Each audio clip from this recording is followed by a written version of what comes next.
The scene opens inside this fat prison, in the warden's office wing, where the daily workout session was underway. The air carried the familiar scent of iron and sweat, and the rhythmic sounds of bodies striking training equipment echoed through the hall. It was the final evening before Jaehyun's release. While the others treated it as another routine day behind bars, he carried a different weight in his silence. By the next night, he intended to take a life. Every preparation had been carefully arranged, every detail meticulously planned. There was nothing left to chance. After completing the training session, a young woman approached him. She clung to his arm with a mixture of admiration and longing, and confessed that she liked him because of his unwavering attitude, the way he carried himself with quiet authority and composure. Jaehyun responded without warmth, telling her that what she admired was not him, but the weapon he wielded and the reputation that followed it. His words were blunt, cutting through her sincerity. Hurt flickered across her face as she told him not to say something so painful and dismissive. Trying to lighten the heaviness of the moment, she handed him a small item and explained that she had managed to obtain what he had asked for the last time they spoke. Jaehyun snatched it from her hand so abruptly that it startled her. She released a soft sigh and remarked that he had never once complimented her, not even in passing. Yet she remained by his side, knowing that expecting tenderness from him was futile. Soon after, guards escorted Jaehyun back toward the cell block. As he walked through the corridor, the prisoners lowered their heads in respect. The atmosphere shifted subtly in his presence, as though the hierarchy of the prison reorganized itself around him. Upon entering his cell, he called out for Byung-gu. The man immediately stepped forward and addressed him respectfully as Hyung-nim. Jaehyun asked whether the requested item was ready. Byung-gu assured him that everything had been prepared exactly as instructed. Jaehyun offered rare praise, acknowledging his loyalty. Inwardly, he allowed himself a brief moment of satisfaction. Tomorrow has finally arrived. The following morning, an announcement echoed throughout the prison. Hyung-nim was being released, and everyone should offer their farewell. The inmates gathered, voices rising in unison as they urged him to take care of himself outside. They addressed him again as Hyung-nim, a title earned through dominance and fear rather than kindness. Jaehyun told them they would meet again beyond those walls. The words carried both promise and warning. They nodded and offered their goodbyes as he walked away without looking back. Outside the prison gates, freedom felt unfamiliar. The world seemed wider, yet colder. He unfolded a small chit of paper he had kept hidden. Written on it were precise instructions. 4 a.m., Jamsil Bridge, followed by a string of numbers. The message was brief, but it carried the weight of destiny. Tomorrow, before dawn, the final step would unfold. Later that night, Jaehyun walked through the dimly lit streets. Neon lights reflected off damp pavement, and the city hummed with restless energy. Nearby, a couple was engaged in their evening workout routine, their laughter cutting through the quiet. They noticed Jaehyun's presence, but quickly dismissed him as just another stranger passing by. The stillness shifted when a red Ferrari pulled up beside him. Its engine purred with quiet power before coming to a stop. Jaehyun turned as the door opened, and the same young woman stepped out, her expression bright with excitement. She remarked that she never expected to meet him again outside prison walls. There was a playful confidence in her tone as she asked how he felt after being released. Jaehyun replied that too many things had changed, making it hard for him to feel anything clearly. She slipped her hand around his arm and teased that she looked prettier now that they were meeting in the open world. She admitted that she should have known better than to doubt herself. Then she presented another gift. Placing a mobile phone carefully against herself before offering it to him, she explained that it was for him. When Jaehyun questioned it with a glance, she clarified that it was a handphone and insisted he could not roam the city without one. She would not even be able to reach him otherwise. She had already set it up so that her number was saved, and he could also track the location of the person he was searching for. Without hesitation, Jaehyun snatched the phone from her grasp. This time, however, he offered a brief word of gratitude, though it lacked warmth. She let out a soft sigh, admitting that she had hoped for something more than simple thanks. Yet, she understood that Jaehyun was not a man who offered affection easily. As the night deepened around them, he stood beneath the city lights, the weight of tomorrow pressing heavily on his mind. The bridge awaited, and with it, the irreversible path he had chosen. After completing what she believed to be her final responsibility in the unfolding chain of events, she escorted Jaehyun to her car without hesitation. The atmosphere between them was restrained, almost heavy with unspoken understanding. She drove him in silence to the exact location he had requested, her expression composed and unreadable. When they arrived, she gently brought the vehicle to a stop and informed him in a calm, detached tone that her role in the matter ended there. The remainder, she stated, was entirely his to handle. Jaehyun acknowledged her words with quiet agreement. Without further exchange, she drove away, leaving him standing alone with his intentions. Determined and resolute, Jaehyun entered the Daewoo truck and began driving towards Seoul. The city lights flickered faintly in the distance as he checked the location on his device. His gaze hardened and his foot pressed more firmly against the accelerator. The engine roared as the truck surged forward, cutting through the road with growing speed. His thoughts seemed consumed by a singular purpose, one that burned intensely behind his eyes. Meanwhile, in another vehicle traveling along the same stretch of road, a man drove at a steady, ordinary pace, unaware of the danger approaching him. In a sudden and violent moment, Jaehyun's Daewoo collided with the man's car. The impact was devastating. Metal crushed against metal, and the force of the collision sent shockwaves through both vehicles. Without hesitation, Jaehyun stepped out and approached the wreckage. His face was distorted by rage as he shouted for the man to die, his voice echoing harshly against the twisted remains of the car. He struck the damaged vehicle repeatedly, driven by fury that seemed to eclipse reason. Inside the crushed car, the injured man struggled to remain conscious. Blood blurred his vision, and pain surged through his body. Through the haze, he managed to focus on Jaehyun's face. Recognition flickered briefly in his eyes before darkness overtook him, and he slipped into unconsciousness. Tears welled up in Jaehyun's eyes as he stood over the wreckage. Yet, strangely, those tears were accompanied by a faint, unsettling smile. It seemed to him that if the man were to die so easily, it would almost be disappointing. The thought twisted into something darker, and soon a low, menacing laughter escaped him, echoing into the night. A few hours later, the incident dominated the morning news. Reports announced that Kim Chan-sub, the executive director of the Universe Group, had sustained severe injuries in a motor vehicle accident earlier that day. The broadcast also noted the alarming increase in similar traffic accidents occurring in quick succession. The report's tone was grave, suggesting a troubling pattern. Elsewhere, the young man at the center of the chaos reflected on the news. Believing that the injured man might have survived the accident, he decided it would be wiser to confirm the situation personally. At Ward 605, 2 guards stood firmly outside the hospital room, maintaining strict security. Inside, the patient lay unconscious, surrounded by sterile silence and the rhythmic hum of medical equipment. Suddenly, a disturbance broke out in the corridor. The guards attempted to prevent a determined young man from entering the ward. They demanded his identity and questioned his purpose. The raised voices carried into the room, stirring the injured patient from his fragile state of unconsciousness. At that moment, a poised young woman appeared. She was the personal secretary of the patient. With calm authority, she inquired about the commotion and asked the guards to clarify the identity of the young man attempting to enter. When the boy finally stepped inside the room, the patient's eyes widened with recognition. He identified him as Han Jae-hyun. Jae-hyun himself appeared momentarily stunned. The patient, despite his weakened condition, lifted a trembling hand and pointed toward him, informing his secretary that this was the very person he had spoken about earlier. He addressed her simply as Ha.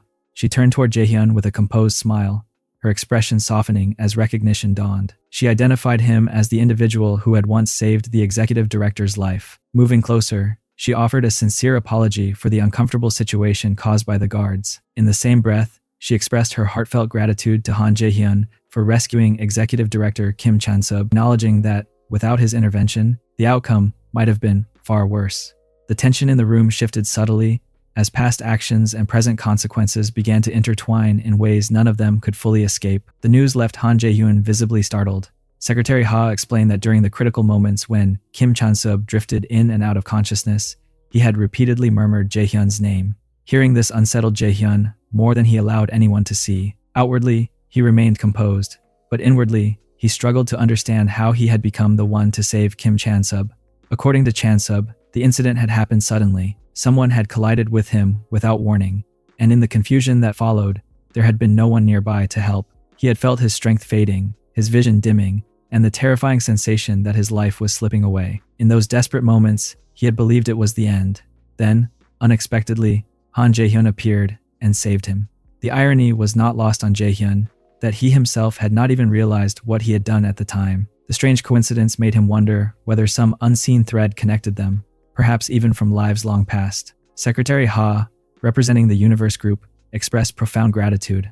She assured Jae-hyun that everyone at the company felt indebted to him. With sincere formality, she promised they would do everything within their power to repay his kindness and to demonstrate their appreciation in meaningful ways. Her words, however, stirred memories Jae-hyun had long tried to bury. He recalled the tragic day his father and mother had died. The grief of that loss still burned within him.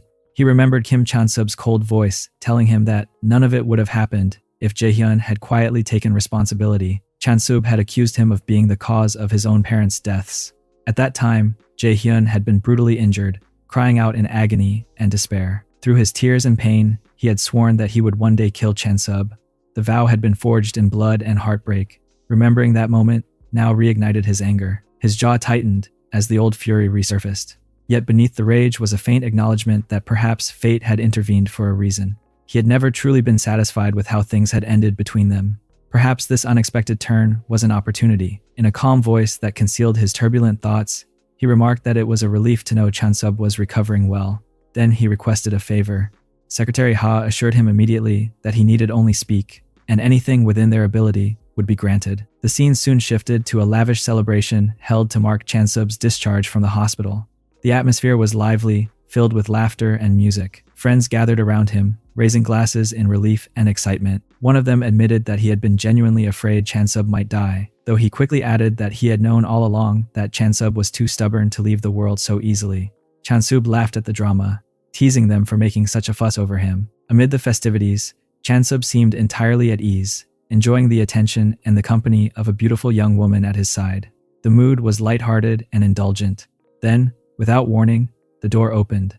The sudden sound drew everyone's attention. Conversations paused, as all eyes turned toward the entrance. The woman beside Chansub glanced at him curiously and asked whether he had been expecting someone else. A subtle smile curved across Chansub's lips as he revealed that he had indeed invited one more guest.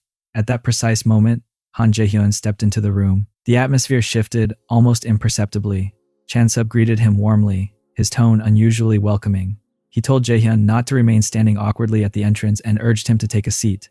Taking measured steps, Jae-hyun joined them and sat beside Chansub. Chansub expressed mild surprise that Jae-hyun had arrived earlier than anticipated, as though pleased by his promptness. Before the tension could settle, the woman and another man playfully leaned toward Jae-hyun. The woman clung to him, gushing with exaggerated admiration, calling him cute. Her curiosity quickly turned to his age, and she asked about it openly, her tone teasing and intrigued, while the room watched with interest at the unfolding dynamic. She had initially assumed that he must be a friend of Chansub, and from that quiet assumption, she concluded that he was probably around the same age as Chansub as well. There was nothing particularly remarkable about him at first glance, yet something about his presence unsettled the group. Among them, the young man in the purple shirt kept staring, his brows slowly drawing together.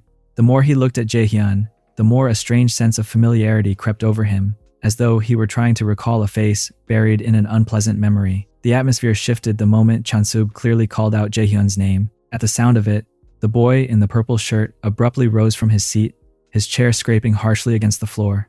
Anger flared across his face as recognition struck him. He loudly accused Jae-hyun of having lived in jail, his tone laced with accusation and disbelief. A crooked smile tugged at his lips as he mockingly commented on how much Jae-hyun's appearance had changed since the last time they had seen him. His words carried both ridicule and curiosity, as though he were savoring the moment. Another boy joined in, claiming that he had heard rumors about Jae-hyun's imprisonment and that he was surprised to see him already released. The statement was delivered casually, but its implications hung heavily in the air. A girl with golden hair leaned forward, her eyes scanning Jae-hyun's face with scrutiny.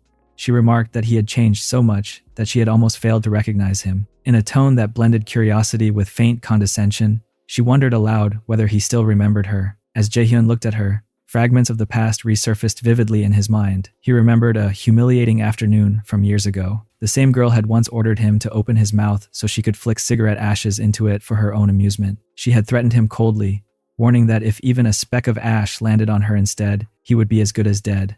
That cruel face now stood before him once again. He recognized her as Kang Min-jung, the same girl who had once taken pleasure in degrading him. Despite the bitterness rising within him, Jae-hyun forced a calm smile and replied that, of course, he remembered her, for there was no possible way he could ever forget. Nearby, a girl dressed in a striking red suit reacted with visible shock upon hearing that Jae-hyun had a criminal past. The young man in the purple shirt seized the opportunity to escalate the tension. With a mischievous and almost delighted smile, he declared that Jae-hyun had killed people, emphasizing that it was none other than his own parents. He added mockingly that he had not realized murderers were released from prison so early. His words were sharp, meant to wound and provoke. The accusation struck Jae-hyun like a blow, and anger surged through him, threatening to break his composed exterior. Before he could react, Chansub moved. In a sudden burst of fury, he grabbed a bottle and smashed it against the purple-shirted boy's head. The sound of shattering glass echoed through the room. Without hesitation, Chansub forced the stunned boy down onto the table, pressing him harshly and warning him to stop speaking nonsense and to shut his mouth immediately. The violence of the act left everyone frozen in disbelief. The group erupted in shock, demanding to know what Chansub thought he was doing. Their voices trembled between fear and outrage. Chansub, however, was beyond caring about their protests. He shouted that he had called them there for a reason, that he had intended to give them an opportunity. Confusion spread among them as they demanded to know what opportunity he was referring to. With a dark and unyielding expression, Chansub revealed his intention. He ordered them to beg Jaehyun. His command stunned them into silence, their faces reflecting disbelief and confusion. The idea seemed unthinkable to them.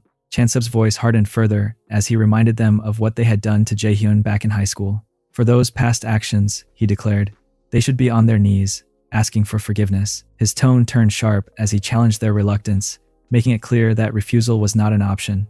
Under the weight of his glare and the tension in the room, they began offering hurried apologies.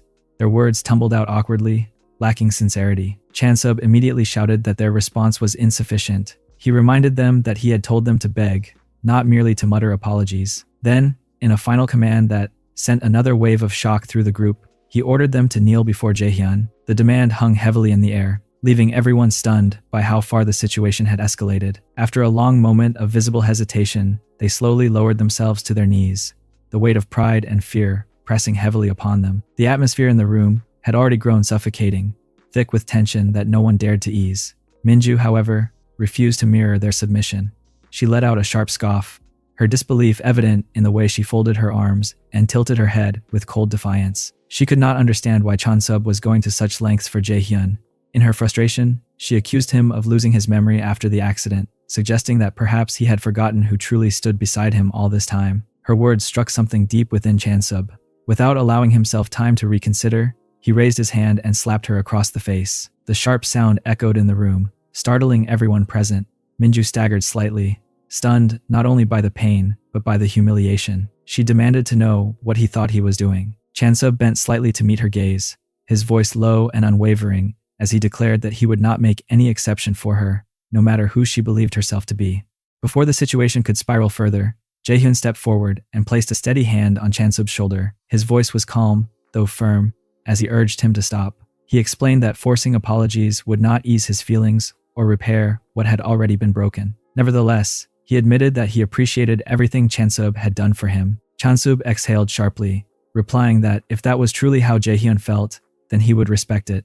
Still, he insisted that he could not simply allow Minju's behavior to pass without consequence. The confrontation intensified as Chansub grabbed Minju by the collar of her shirt, not to harm her further, but to assert control over the escalating chaos.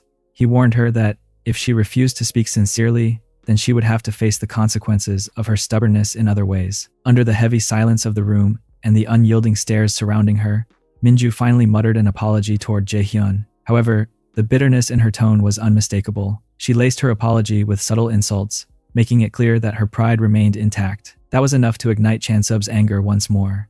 He seized her by the hair, forcing her to look directly at him, and told her that empty words would not resolve anything. He turned briefly to Jaehyun, silently seeking his opinion.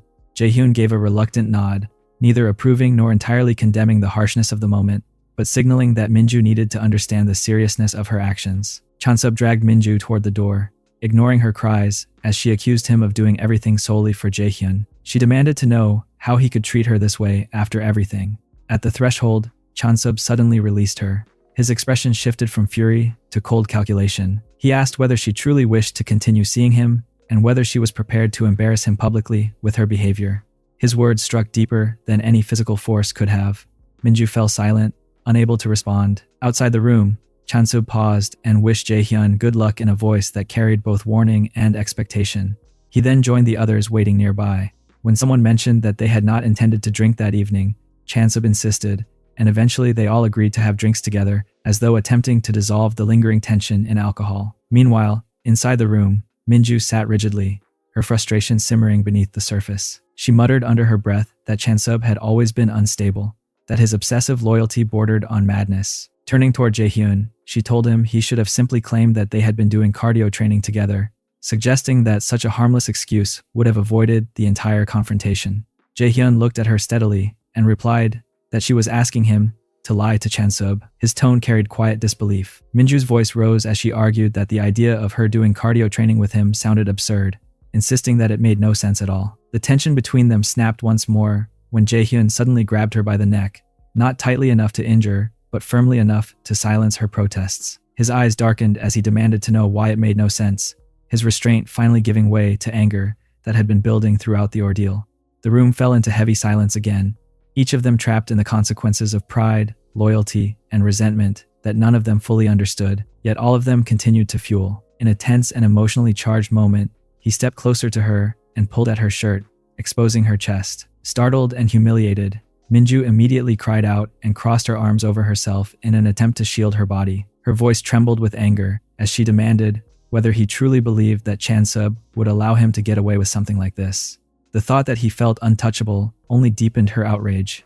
He, however, remained composed. A slow, confident smile formed on his lips as he reminded her that he had already told her to use her body. His tone carried an unsettling certainty, as though everything unfolding had been inevitable. Without hesitation, he removed his pants as well, his gaze fixed intensely on her. What followed was what he mockingly referred to as cardio training, a physical struggle disguised under the name of exercise. The atmosphere between them was heavy, filled with tension, dominance, and unresolved emotions. During the encounter, his mind drifted to the past. He recalled how she once laughed at Jaehyun, ridiculing him for appearing weak and desperate. She had mocked the sight of a man begging, calling him a loser without dignity. The memory fueled something darker within him. He thought bitterly about the girl who, in the future, would have to endure this same so-called cardio training with him, and he almost felt a twisted sense of pity for her. Outside the room, the rest of the group continued singing, unaware at first of what was happening within. Their voices echoed down the hallway until, suddenly, they heard Minju's cry. The sound cut through their song, causing them to stop abruptly in shock. Confusion spread among them, and concern flickered across their faces. Before panic could escalate, Chansub stepped forward calmly and assured everyone that there was no need to worry. He encouraged them to continue singing, brushing aside their unease as though nothing serious was taking place. Inside, after everything was over, Minju pulled herself together and moved toward the exit, her expression hardened and distant. As she reached the door, he asked where she thought she was going. She snapped back sharply, telling him not to speak to her and declaring that it was all over between them now. Her voice carried finality, as if she were determined to reclaim some fragment of control. However, Jaehyun's voice interrupted the tension. He questioned the very idea that it was over, implying that the conflict between them had not yet reached its conclusion. His words hung in the air with quiet defiance. According to him, nothing had truly finished. The confrontation reignited, and soon, the two were locked once more in what they bitterly referred to as their wrestling battle, their struggle reflecting deeper, unresolved emotions. Time passed before the door finally opened. Everyone outside turned toward it simultaneously, their curiosity and anxiety returning. When the two of them emerged, the atmosphere shifted again. Chansub observed them carefully and remarked that it had taken longer than he expected. He asked about the experience with casual interest. The response he received was that it had not been bad. Hearing this, Chansub's lips curved into a satisfied smile, and he remarked that this was a relief, as though the outcome had aligned perfectly with his expectations. Jaehyun's thoughts drifted back to the past, to the day everything began to unravel inside the classroom that had once felt ordinary and safe. The memory returned to him with painful clarity. He remembered how the boys had mocked the situation, claiming that Minsu was merely overacting again. Their voices echoed loudly through the room as they called out for Chansub, shouting that Minsu might actually die if things continued. Yet, their words carried no real concern. They sounded entertained, as though they were watching a performance rather than witnessing cruelty unfold before them.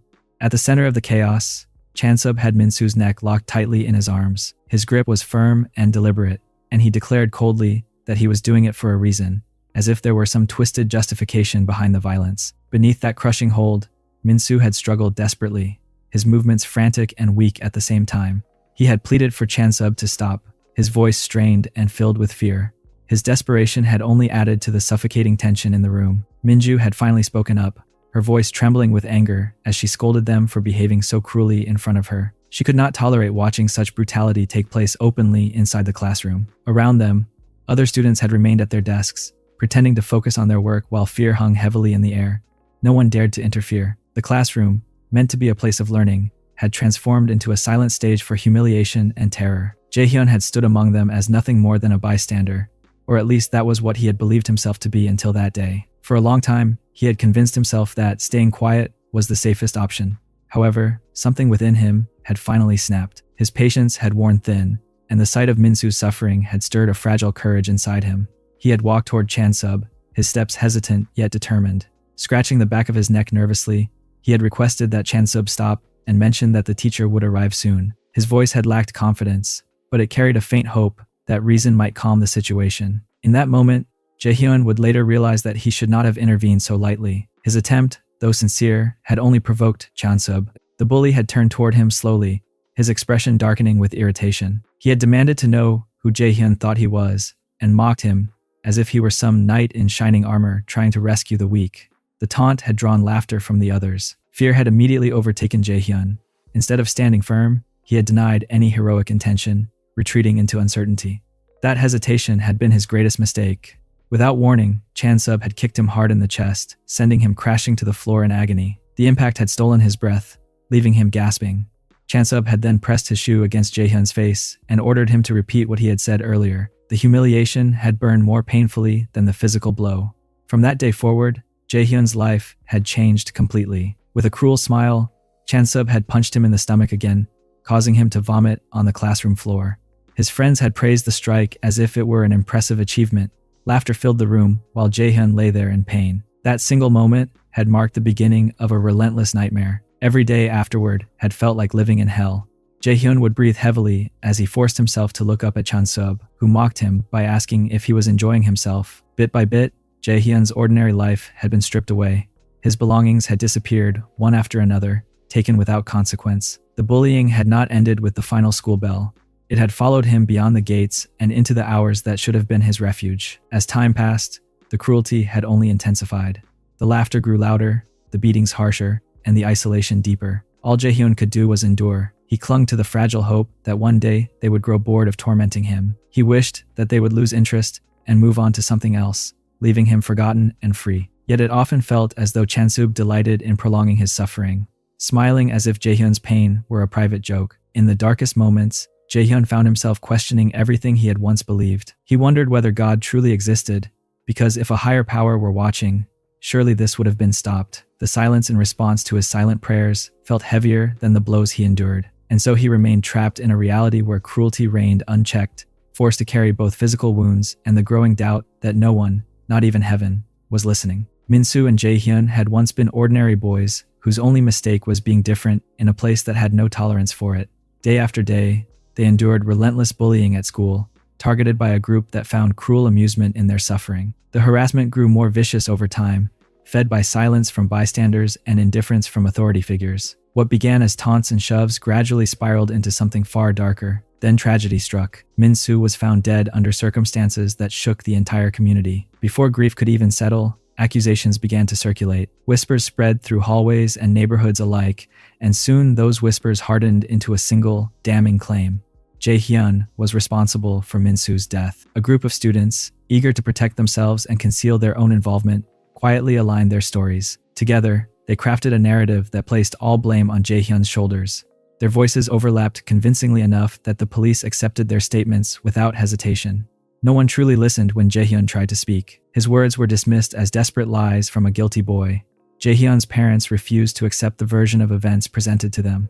Convinced of their son's innocence, they made a sacrifice that altered their lives completely. They resigned from their jobs and devoted themselves entirely to searching for a witness, anyone who might reveal the truth and expose the conspiracy. They knocked on doors, pleaded with former classmates, and followed faint leads that often dissolved into dead ends. Their determination, however, only deepened the resentment of those who had orchestrated the lie. Among them was Chansub, whose calm exterior concealed mounting irritation. One afternoon, while he stood with a girl who had helped spread false accusations, she attempted to reassure him in a hushed voice. She expressed confidence that everything would settle down eventually and insisted that they would never be caught. Her attempt at comfort only inflamed him. Fear lurked beneath his anger, and it surfaced violently. Without warning, he drove his fist into her stomach and seized her by the hair, yanking her head back so she could see the fury in his eyes. In a sharp, controlled voice, he warned her that careless words could destroy them all. If anyone overheard even a fragment of their conversation, suspicion might shift in their direction. He coldly suggested that perhaps she wished to take responsibility herself and face the consequences alone. The girl, trembling and shaken, quickly apologized. Chansub sneered at her weakness and told her that silence was the only sensible choice for someone like her. He declared that she should leave the matter entirely to him, because he alone knew how to ensure their safety.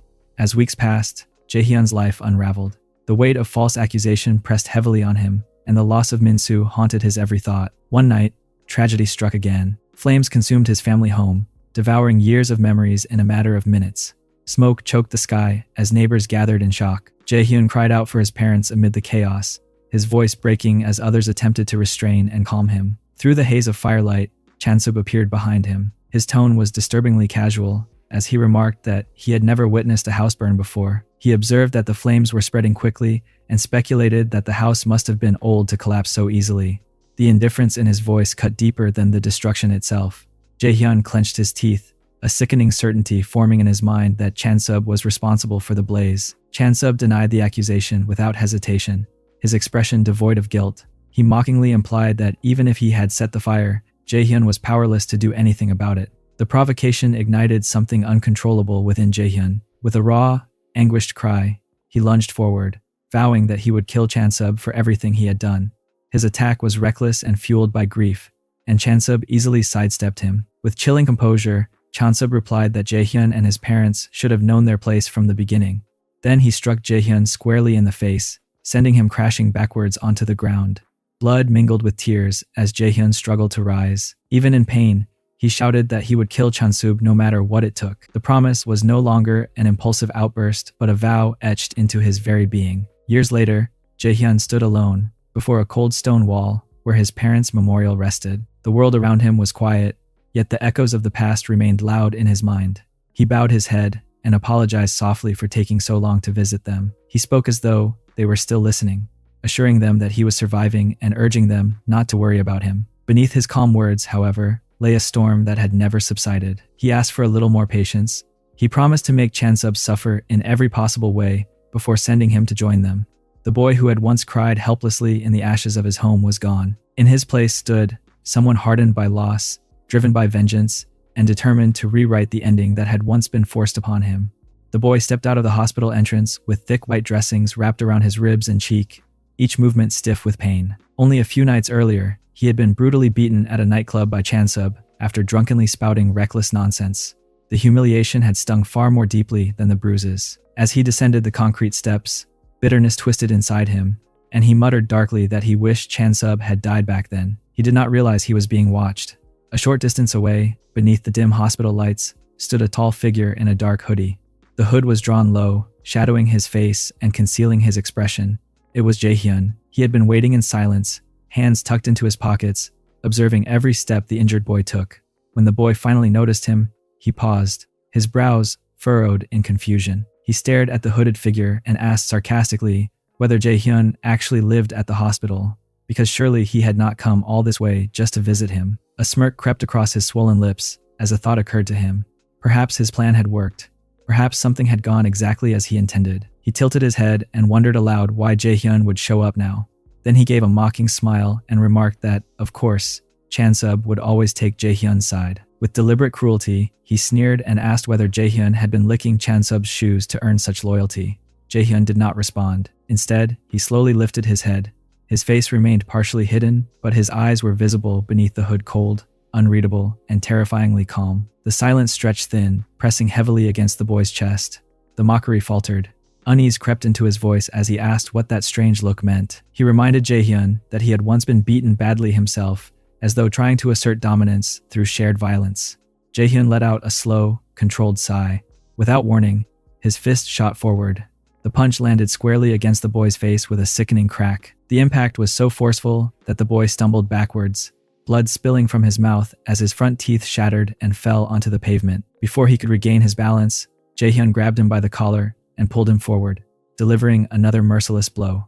The boy collapsed to his knees, trembling. He raised his hands weakly and begged Jaehyun to stop. Jaehyun's voice, when he finally spoke, was steady and chillingly composed. He said he did not want excuses, apologies, or drama. He wanted answers, nothing more, nothing less. Then he asked who had given testimony to the police when Minsu died. At the mention of Minsu, the boy's face was drained of color. He stammered that it had happened a long time ago, that it was an old incident, and that dredging it up now would change nothing. Jaehyun crouched slightly, his gaze never leaving the boy's terrified eyes. He asked quietly whether the boy truly did not remember. Then, in a tone devoid of mercy, he said that if memory was the problem, he would be glad to help refresh it. The next moment, Jaehyun drove his foot down with brutal force. A sharp crack echoed through the empty space as the boy's leg snapped under the impact. A scream tore from his throat, raw and desperate, as agony consumed him. Unmoved by the cries, Jaehyun reached into his jacket and withdrew a knife. The blade glinted faintly under the hospital lights. He pressed it coldly against the boy's neck, just beneath the jawline. His voice remained eerily calm as he asked once more whether the boy still could not remember. When Jaehyun applied slight pressure, the sharp edge biting into the skin, the boy broke completely. Tears streamed down his face as he gasped that he would tell everything. He would reveal the truth, but only on one condition. Jaehyun must promise not to tell anyone that the information came from him. Jaehyun's grip tightened on the knife. He did not offer reassurance. He did not negotiate. In a low, commanding tone, he demanded the answer. The boy answered in a trembling voice that everyone in their group had been involved. All 7 of them had given statements and stood as witnesses. None had refused. He insisted that Jaehyun already knew how things worked among them. After all, no one dared to say no to Chansub. According to him, defiance was not an option, it had never been. He claimed he had only done what he did to survive. Fear, not loyalty, had guided his actions. Jaehyun listened without interrupting, his expression unreadable. Then, in a calm but piercing tone, he said, "Tell him the name of the person who burned his house." The boy's eyes widened. He apologized repeatedly, his voice cracking, as he confessed that he could not reveal that detail. He insisted there were limits to what he could say. The refusal seemed to strike a nerve. In one swift movement, Jaehyun took the knife from the boy's shaking hand. The sudden motion made the boy cry out in fear. Jaehyun leaned closer and told him coldly that he wanted nothing but the truth. No excuses, no half answers, no evasions. The boy swallowed hard and, after a moment of hesitation, revealed that everything had been orchestrated by Yoo Seo-young. The plan, he claimed, had been hers from the beginning. As Jaehyun processed this revelation, memories of Seo-young surfaced. He began to suspect that she had not merely been following orders. There had always been something calculating in her eyes, something that suggested ambition beyond obedience. Narrowing his gaze, Jaehyun asked if the boy was hiding anything else. The boy shook his head frantically, insisting that he had told him everything he knew. He swore there were no more secrets left to uncover. Without warning, Jaehyun drew the blade lightly across the boy's neck, leaving a shallow cut. A thin line of red appeared, enough to sting, but not enough to kill. The boy froze in terror. Jaehyun stepped back and remarked coolly that the wound would not be fatal. The boy would survive. After all, he might still prove useful. With that chilling statement, Jaehyun turned and walked away, leaving the boy trembling in the dim light. The scene shifted to Minju, who sat alone in her room, her thoughts burning with anger. She muttered Jaehyun's name under her breath, resentment evident in her expression. Her mind drifted back to a humiliating memory, an encounter in Chansub's office that she wished she could forget. She had stormed into his office that day, demanding to know if he truly understood what he had done to her. Her voice had echoed against the cold walls as she confronted him. Chansub, however, had responded without remorse. He had reminded her that she had agreed to the arrangement. His tone was calm, almost dismissive. Minju's response had been sharp and fierce. She had accused him of forcing her into it, of cornering her until she had no choice but to comply. Her words had trembled with anger and humiliation. Instead of acknowledging her pain, Chansub had snapped that she was being too noisy. He had shouted for her to stop and, in a degrading gesture, thrown money toward her as if that could settle everything. The bills had scattered across the floor, each one a symbol of her wounded pride. The memory still burned inside her. Back in her room, she threw objects across the space in frustration, unable to contain her fury. The sound of breaking items echoed around her. Then, unexpectedly, there was a knock at the door. Minju froze. Confusion crept in. She didn't expect anyone to arrive at that time. For a brief moment, she suspected it might be Chansub, perhaps coming to apologize. Bitterly, she muttered that it was too late for apologies. But when she opened the door, she found Jaehyun standing there instead. Startled, she began to question his sudden appearance. But before she could raise her voice, Jaehyun placed his hand firmly over her mouth, signaling her to remain silent. His eyes were intense, focused. Without a word, he played a recording on his phone. It was the boy's voice, confessing the involvement of all 7 of them. As the recording ended, Jaehyun fixed her with a sharp stare and demanded to know whether she had been involved as well. Minju pushed his hand away and shouted, demanding to know why he had barged into her house without warning, especially at such an hour. Her anger clashed with his cold determination. Yet Jaehyun did not respond to her protests. Instead, as if channeling his agitation into something physical, he began putting her through a grueling cardio routine, forcing her to move, to run, to keep up with his relentless pace. It was as though he was testing her endurance, both physical and emotional, while silently measuring the truth hidden behind her defiance. After finishing her cardio training, Minju had barely caught her breath when Jaehyun crossed a line that could not be undone. Without hesitation, he took a photograph of her in her most vulnerable state and calmly declared that he would keep it as insurance. His tone was casual, almost amused, as though he had merely taken a harmless souvenir rather than something that could destroy her dignity. He went on to remark that he had assumed she wanted revenge, implying that her silence suggested otherwise. Minju's shock quickly turned into fury. She shouted at him that she did not care about any revenge and demanded that he delete the picture immediately. Her voice trembled, not from weakness, but from anger and humiliation. Jaehyun, however, only mocked her. He compared her to discarded trash, something thrown away and easily replaced. He then speculated aloud that perhaps Minju did not truly wish to take revenge on Chansub. Perhaps, he suggested, her resentment was directed elsewhere. He mentioned Yoo So-young. The mere sound of that name caused Minju to flinch involuntarily. It was a reaction she could not hide. Jaehyun noticed it instantly. With a faint, knowing smile, he remarked that Minju had never been on Seo-young's level and never would be. Minju could no longer restrain herself. She shouted at him to be silent, insisting that he knew nothing about her or the situation. Her pride refused to let his words settle unchallenged. Yet Jaehyun remained unbothered. Instead of escalating the argument, he extended his hand toward her in a calculated gesture of partnership. He offered to help her achieve revenge, presenting himself as the ally she supposedly needed. Minju rejected his offer without hesitation. She declared firmly that she did not need his assistance. Her independence was the last thing she was willing to surrender. Jaehyun merely nodded, as if he had expected that response. Then, with deliberate slowness, he displayed the incriminating photograph once again. He suggested that she think carefully about the situation, implying that they were not such a bad match after all. There was an unsettling confidence in his voice, as though he believed circumstances would eventually force her to reconsider. The scene then shifted to the towering company building owned by Chansub. In front of the sleek glass structure, a luxurious car came to a smooth stop. From it stepped a strikingly beautiful woman, poised and self-assured. She was on a phone call, informing the person on the other end that she had just arrived and would be heading upstairs shortly. Her tone was professional and composed, as she inquired about the preparation of the samples she had previously requested. As she ended the call, her attention was suddenly caught by a familiar figure nearby. To her surprise, Jaehyun was standing there. She had assumed he would have already left the premises, but his presence unsettled her. The fact that he remained suggested that something significant was unfolding. Turning slightly, she called out the name of her bodyguard, Song. He responded immediately and obediently, awaiting her instruction. She calmly expressed her desire to learn more about Jaehyun and his recent activities. Song accepted the order without hesitation, understanding that discretion and efficiency were expected. Meanwhile, inside Chansub's office, the atmosphere was far less composed. Chansub was engaged in his own cardio session, accompanied by a young woman. The rhythm of the workout filled the spacious office until it was abruptly interrupted. Without knocking or requesting permission, another woman entered the room. The intrusion instantly ignited Chansub's temper. He shouted at her, demanding to know whether she had ever learned the basic courtesy of knocking before entering. His irritation was evident, sharp, and unfiltered. Unfazed by his anger, she responded coolly that at least his younger brother understood the meaning of embarrassment. Her words carried a subtle edge of criticism.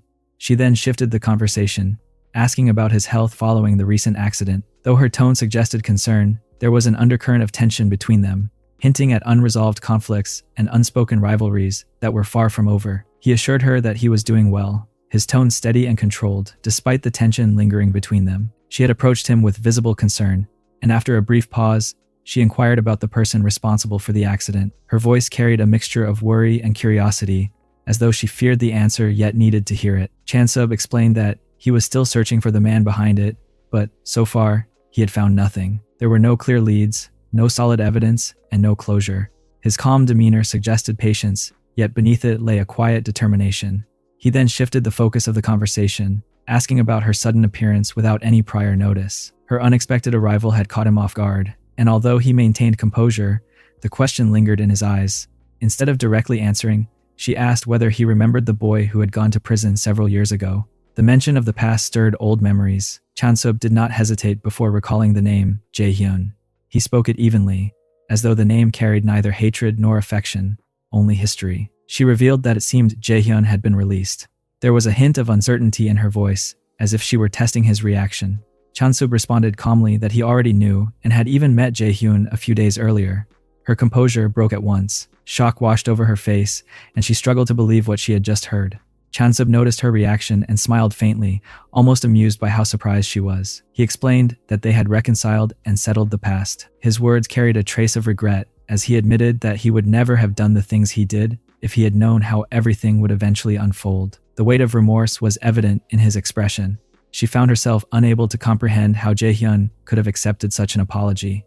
Confusion clouded her thoughts. It seemed impossible that someone who had suffered so much would simply forgive and move on. Chansub clarified that Jaehyun had indeed accepted his apology, and if he had not, he would have let Chansub die. He revealed that Jaehyun had been the one who saved him from the accident. This revelation left her even more stunned. The idea that Jaehyun not only forgave him but also saved his life felt implausible to her. In her mind, it did not align with the bitterness she believed must still exist. Elsewhere, in the quiet solitude of his room, Jaehyun stood before a target board he had carefully prepared. His focus was sharp and unwavering. At the center of his new objective was Kim Si-hyung, the beautiful sister of Chansub. Her name was now placed at the heart of his plans, and his expression revealed nothing of his true intentions. Meanwhile, in a completely different setting, laughter echoed brightly. A girl teased Minju relentlessly, recounting how Minju had apparently done cardio training with Han Jae-hyun. She described the situation as utterly hilarious, her laughter ringing out without restraint. Minju, however, sat stiffly, her lips forming a deep pout as irritation simmered within her. The teasing only intensified as the girl declared that Minju had grown up only to become a loser. The remark struck a nerve, and Minju's annoyance became visible. The girl continued, pointing out that Minju was not outright denying anything, which must have meant she secretly liked it. That assumption only deepened Minju's frustration. Finally, unable to endure the mockery any longer, Minju told her to get to the point and explain why she had wanted to see her. Her patience was thinning, and her tone reflected it clearly. The girl responded casually, claiming there was no particular reason. It was simply a visit. Minju let out a long sigh, her irritation softening into exasperation. She remarked that it must be nice to have so much free time to joke around so carelessly. The playful atmosphere remained, yet beneath it lingered unspoken tensions and emotions that neither of them fully addressed. Even after losing her position as the rightful heir and being reduced to crawling in the dirt of humiliation, Yoo Seo-young carried herself with a brittle pride that refused to shatter.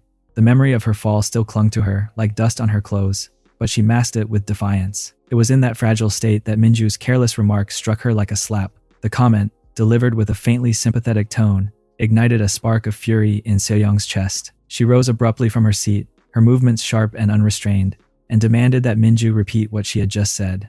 Minju, maintaining an air of innocence, replied that she had merely been worried about Seo-young's well-being.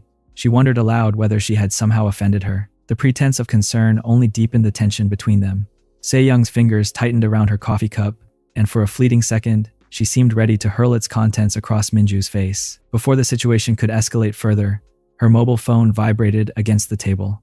The sharp buzz cut through the charged silence. Seo-young glanced down at the screen. The notification was from Sinyoung Group. The message was curt and impersonal. If Yoo Seo-young could be reached, she was requested to contact the accounts department immediately. They were expecting her payment that very day and reminded her to complete the transaction by 11 in the morning. Minju's eyes flickered with suspicion. She remarked that such persistent messages sounded very much like loan repayment notices.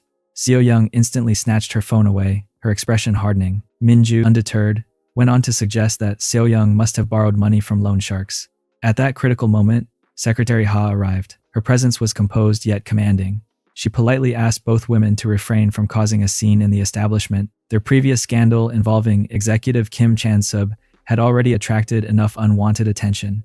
Another public altercation would only damage his carefully maintained image. She urged them to exercise caution in public spaces. Addressing Seo-young formally as President Yoo Seo-young, she also asked that she refrain from contacting her regarding private matters. Seo-young responded with a casual scratch at the back of her neck, her tone laced with dry amusement. She remarked that Secretary Ha had arrived much faster than expected. There was no need to continue the discussion there.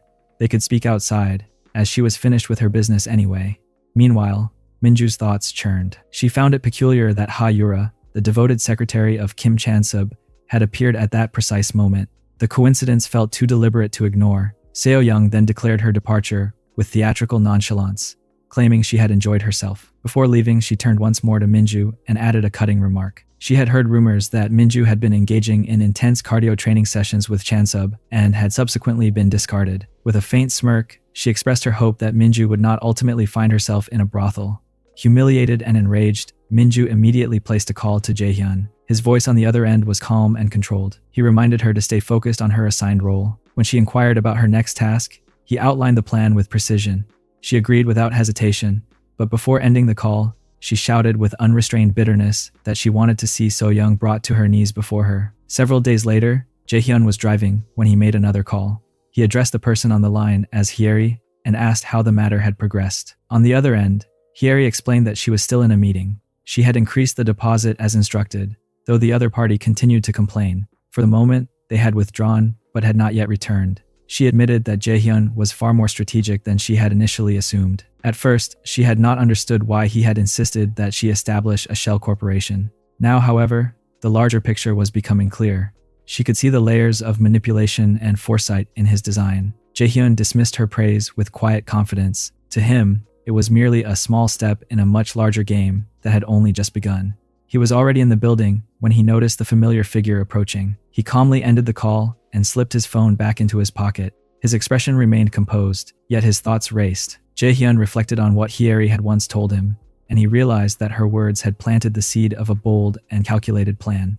Following the information Kang Minju had discreetly fed him a few days earlier, he had begun constructing a strategy that revolved around a shell corporation, an entity that would exist only on paper, yet would serve as the perfect vessel for an elaborate financial trap. From the fragments of information he had gathered, it was clear that So-young was burdened with a significant debt, a consequence of her precarious position as the heir to her parents' company. The weight of expectation and obligation pressed heavily on her shoulders.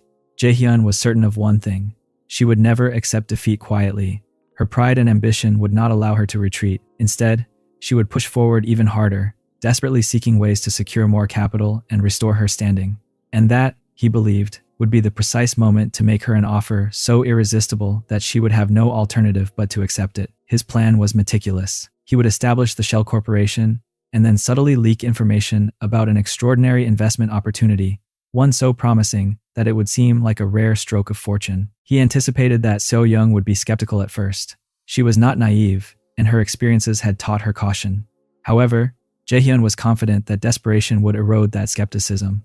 The greater her financial hunger grew, the faster her doubts would dissolve. In the end, she would find herself unable to resist taking the bait. She would convince herself that she was acting strategically, never realizing that she was stepping directly into the snare he had carefully prepared. Once she committed, Jaehyun intended to tighten the trap. After the initial agreement, he would abruptly increase the required deposit beyond what had originally been discussed. By then, So-young would already be too deeply involved to withdraw without severe consequences. The pressure would force her hand, compelling her to invest even more than she had planned. Meanwhile, So-young sat across from Hyeri, her composure cracking as she listened to the latest update. Shock froze her expression when Hyeri, speaking with visible discomfort, explained that the decision had come from higher authorities within the company. They had revised the terms and increased the deposit requirement. Hyeri apologized repeatedly, insisting that her hands were tied and that the directive had not been hers to question. So-young's restraint finally shattered. She could not believe what she was hearing. The sudden increase felt absurd and unfair. She demanded to know what kind of operation they were running and how she was expected to secure such a large sum on short notice. The entire situation seemed increasingly unstable, and she began to doubt whether the information she had relied upon was even trustworthy. The mounting pressure made it difficult for her to think clearly. At that tense moment, a calm voice interrupted from behind. Jaehyun had approached unnoticed and now stood nearby, asking in a measured tone whether she might require assistance. The unexpected sound startled So-young, and she turned sharply, her eyes narrowing as she demanded to know who he was. He introduced himself simply as Jaehyun. The name struck her like a sudden jolt. Recognition dawned, and memories surfaced, particularly the incident connected to the jail. She stared at him in disbelief, recalling him as the jail guy. Jaehyun responded with faint amusement, though there was a trace of disappointment in his voice. He remarked that he had hoped to be remembered for something more dignified. So-young recovered quickly, masking her surprise with composure. She admitted that she had heard about him and noted that he seemed to have changed significantly since then. Nevertheless, skepticism laced her tone as she questioned how someone like him could possibly assist her in such a dire situation. Jaehyun observed her carefully before stating, almost casually, that what she truly needed at that moment was money. The bluntness of his remark left her momentarily speechless. Regaining her sharpness, she retorted that they were not friends, and questioned whether he even possessed the kind of resources he was implying. She challenged him further, asking whether she appeared so vulnerable that he believed he could simply step in after his public clash with Kang Minju and assume control of her affairs. Jaehyun merely smiled, unfazed by her hostility. In a steady voice, he demonstrated an unsettling awareness of her dealings. He pointed out that the company she was negotiating with was Newell Corp. He added that the firm was attempting to secure a monopoly on the distribution of 10,000 tons of lithium. If Seo Young succeeded in closing that deal, she would gain leverage to collaborate with Chansub's microchip business. Such a chain of events would pave the way for immense profit and public recognition. As he laid out the details with precision, Seo Young could not ignore the implication that he knew far more about her circumstances than he should. And in that realization, the carefully constructed balance of power between them began to shift. Seo Young found herself unsettled by the way Jaehyun seemed to anticipate her thoughts. It confused her how he could possibly know what was on her mind before she voiced it. Watching her closely, Jaehyun calmly responded that he was simply thinking the same thing she was thinking. He explained, with measured confidence, that even a rumor that he was working with Chansub Investment would be beneficial. In their line of business, perception often carried more weight than truth, and the mere suggestion of such an alliance would elevate his standing. His composure only aggravated Seo Young further.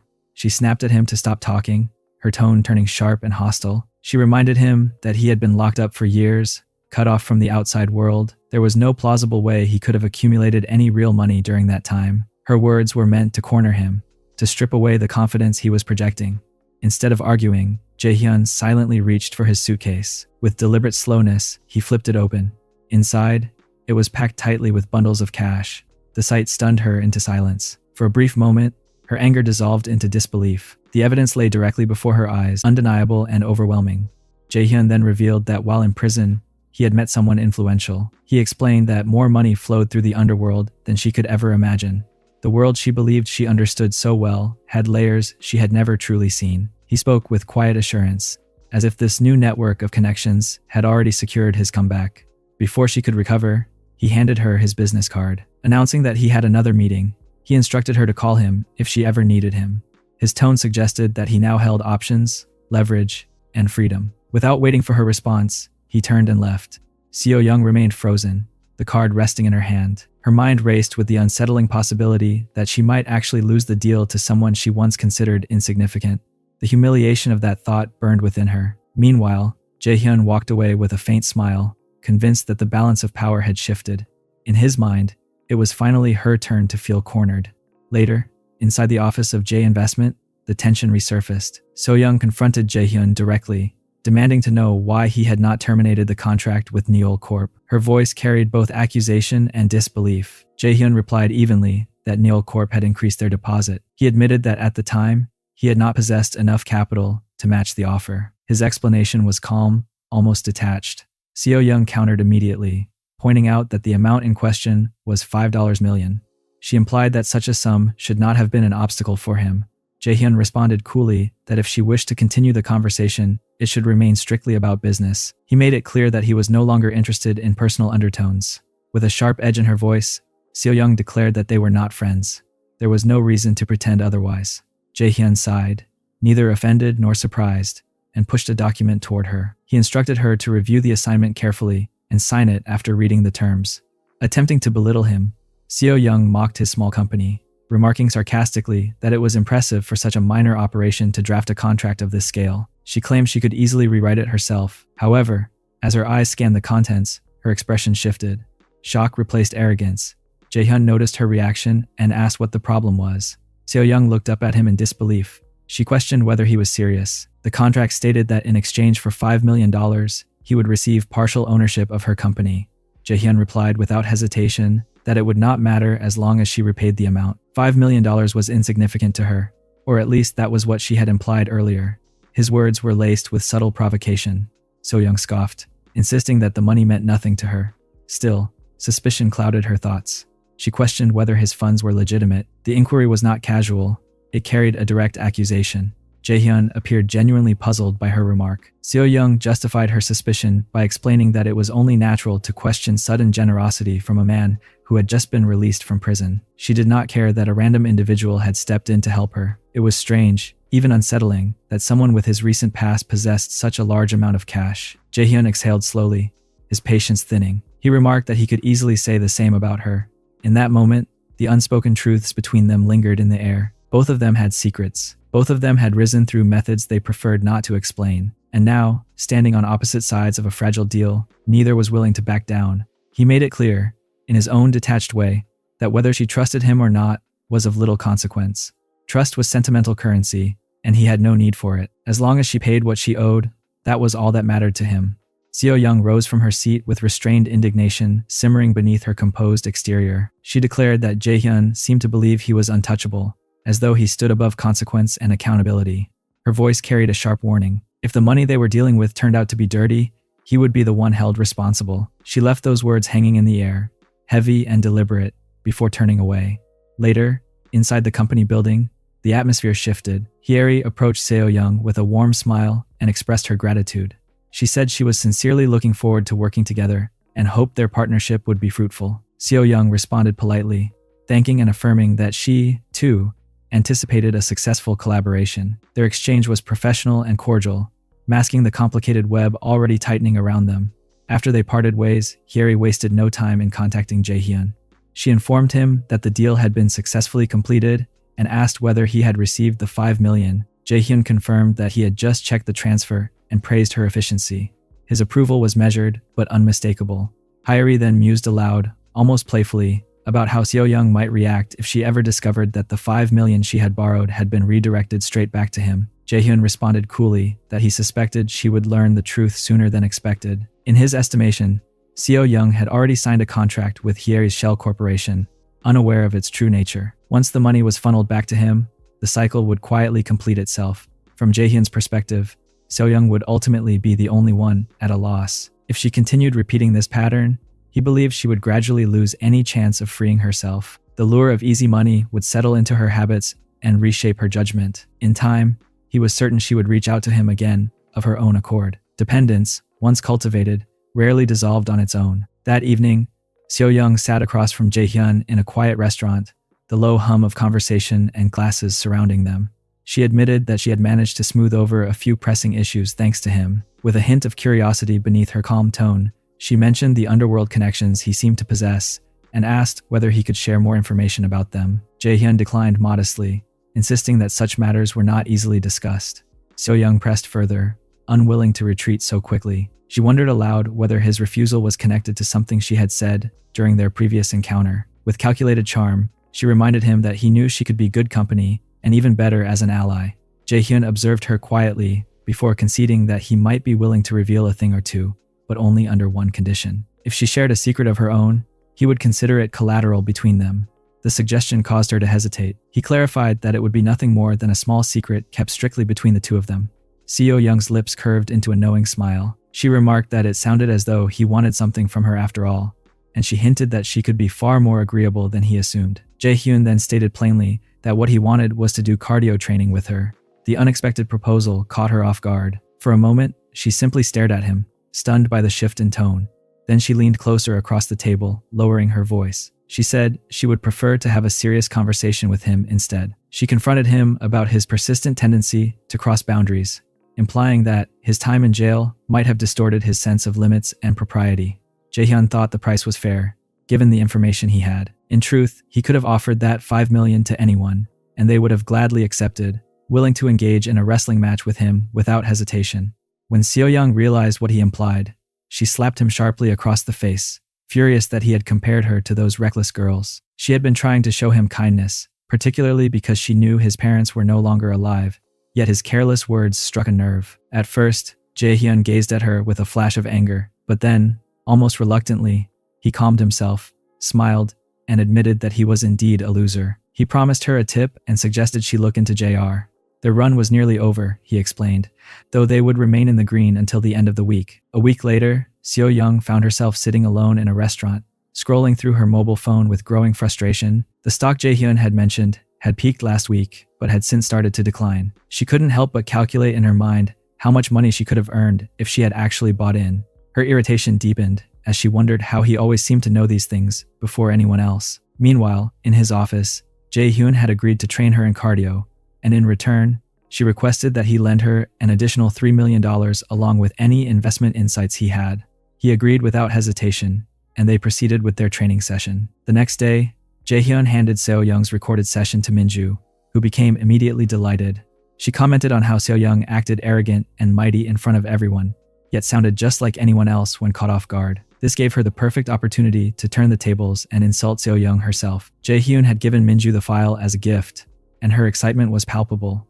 She began plotting how to irritate Seo-young even further. Jae-hyun, noticing her enthusiasm, complimented Minju, telling her she looked cute when she was happy. Minju, flustered, shyly stopped him, insisting that he shouldn't call her cute. Then, curious and slightly suspicious, she asked why he had been acting so differently around her all of a sudden. Jae-hyun regarded her silently for a moment, then finally responded, telling her that it wasn't a question she should be asking a victim. Minju's voice trembled as she apologized sincerely, her eyes filled with regret. Jae-hyun, however, seemed unshaken, his expression calm but edged with frustration. He remarked that people often say, "Others never change," questioning why he would go to such lengths if all he wanted was a simple apology. Minju, determined, requested to do cardio training with him, her tone carrying a mix of urgency and reproach. She placed the blame squarely on his shoulders, insisting it was his fault for not listening to her. She reminded him of the promise he had once made, emphasizing that the matter was never about him engaging in a wrestling match with Seo-young, it was about her. She needed Seo-young to kneel before her, and she would not let him forget the commitment he had made.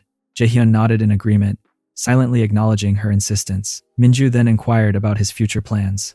Rising to his feet, he replied sharply, his voice cutting through the air, asserting that she did not need to know. She should simply wait. As he turned to leave, Minju suddenly moved, wrapping her arms around him from behind in a firm embrace. She repeated her question about his plans, but he responded clearly, stating that he did not trust her with that information. Despite the tension, they moved past the moment, beginning their workout together, side by side, their shared effort blending determination with an underlying, unspoken conflict. The next day, So-young and Chan-sub were dining together at a restaurant, enjoying a casual meal. Suddenly, Seo-young's mobile phone buzzed with a notification. Her eyes widened in disbelief as she saw that Jae-hyun had been right, the rate had indeed increased. Chan-sub, noticing her shock, asked what she was looking at. Seo-young quickly reassured him that it was nothing. Maintaining her composure, she insisted, with a hint of playful generosity, that it was her treat and that he could order whatever he wanted. Chan-sub, curious, pressed if something had happened, noting that her behavior was unusual. She let out a small laugh, explaining that she had almost gone bankrupt but had somehow managed to navigate her way out of the trouble. She added, with a teasing tone, that she could afford to do this every night for him. The following day, at Jae-hyun's office, Seo-young entered with a determined stride. Without preamble, she aggressively placed her mobile phone on the table, her eyes blazing with accusation. Jae-hyun smiled faintly, acknowledging that he had seen the notification too. The rate had been delisted. Seo-young's voice trembled as she questioned whether he had known this would happen. Jae-hyun shook his head, insisting that he had no way of predicting it. Her frustration boiled over, and she shouted, demanding to know how he would fix the situation, insisting that she had lost all her money because of him. Jae-hyun, calm yet firm, questioned how this could possibly be his fault. Overwhelmed by the situation, Seo-young broke into tears, her voice cracking as she asked if he was playing with her, the weight of her emotions filling the office. Jae-hyun had offered her some advice earlier, and she had taken it to heart. He agreed with her decision and elaborated on the reasoning behind his suggestion, but ultimately, she chose to invest, and that was entirely her responsibility. Still, the tension between them lingered, and the unresolved score weighed heavily on both of them. He did not even consider the possibility that she might run away from the situation. As they interacted, he began playing a recording of her moans. The sound made her freeze in shock, and she instinctively rushed forward to slap him. He, however, caught her hand mid-air and stopped her with a casual remark, noting that he was curious to see how Chan-sub would react once he heard it. He reminded her of her obligation to repay the loan he had given her, $5 million initially, with an additional $3 million later, for a total of $8 million. The weight of the sum made her anxious, and suspicion crept in, leading her to wonder whether he had orchestrated this entire scenario from the start. Jae-hyun, noticing her unease, scoffed at the notion of any plan. To him, she was merely making excuses and nothing more. He warned her that if she failed to pay back the money, he would deduct 100 from the total every time they did a cardio session together. She sharpened her eyes and accused him of losing his mind. In response, Jae-hyun reminded her of her own words from the past when he had been lying on the floor and she had placed her foot on his face, declaring that if he brought her $100, she would spare him the punishment for the day.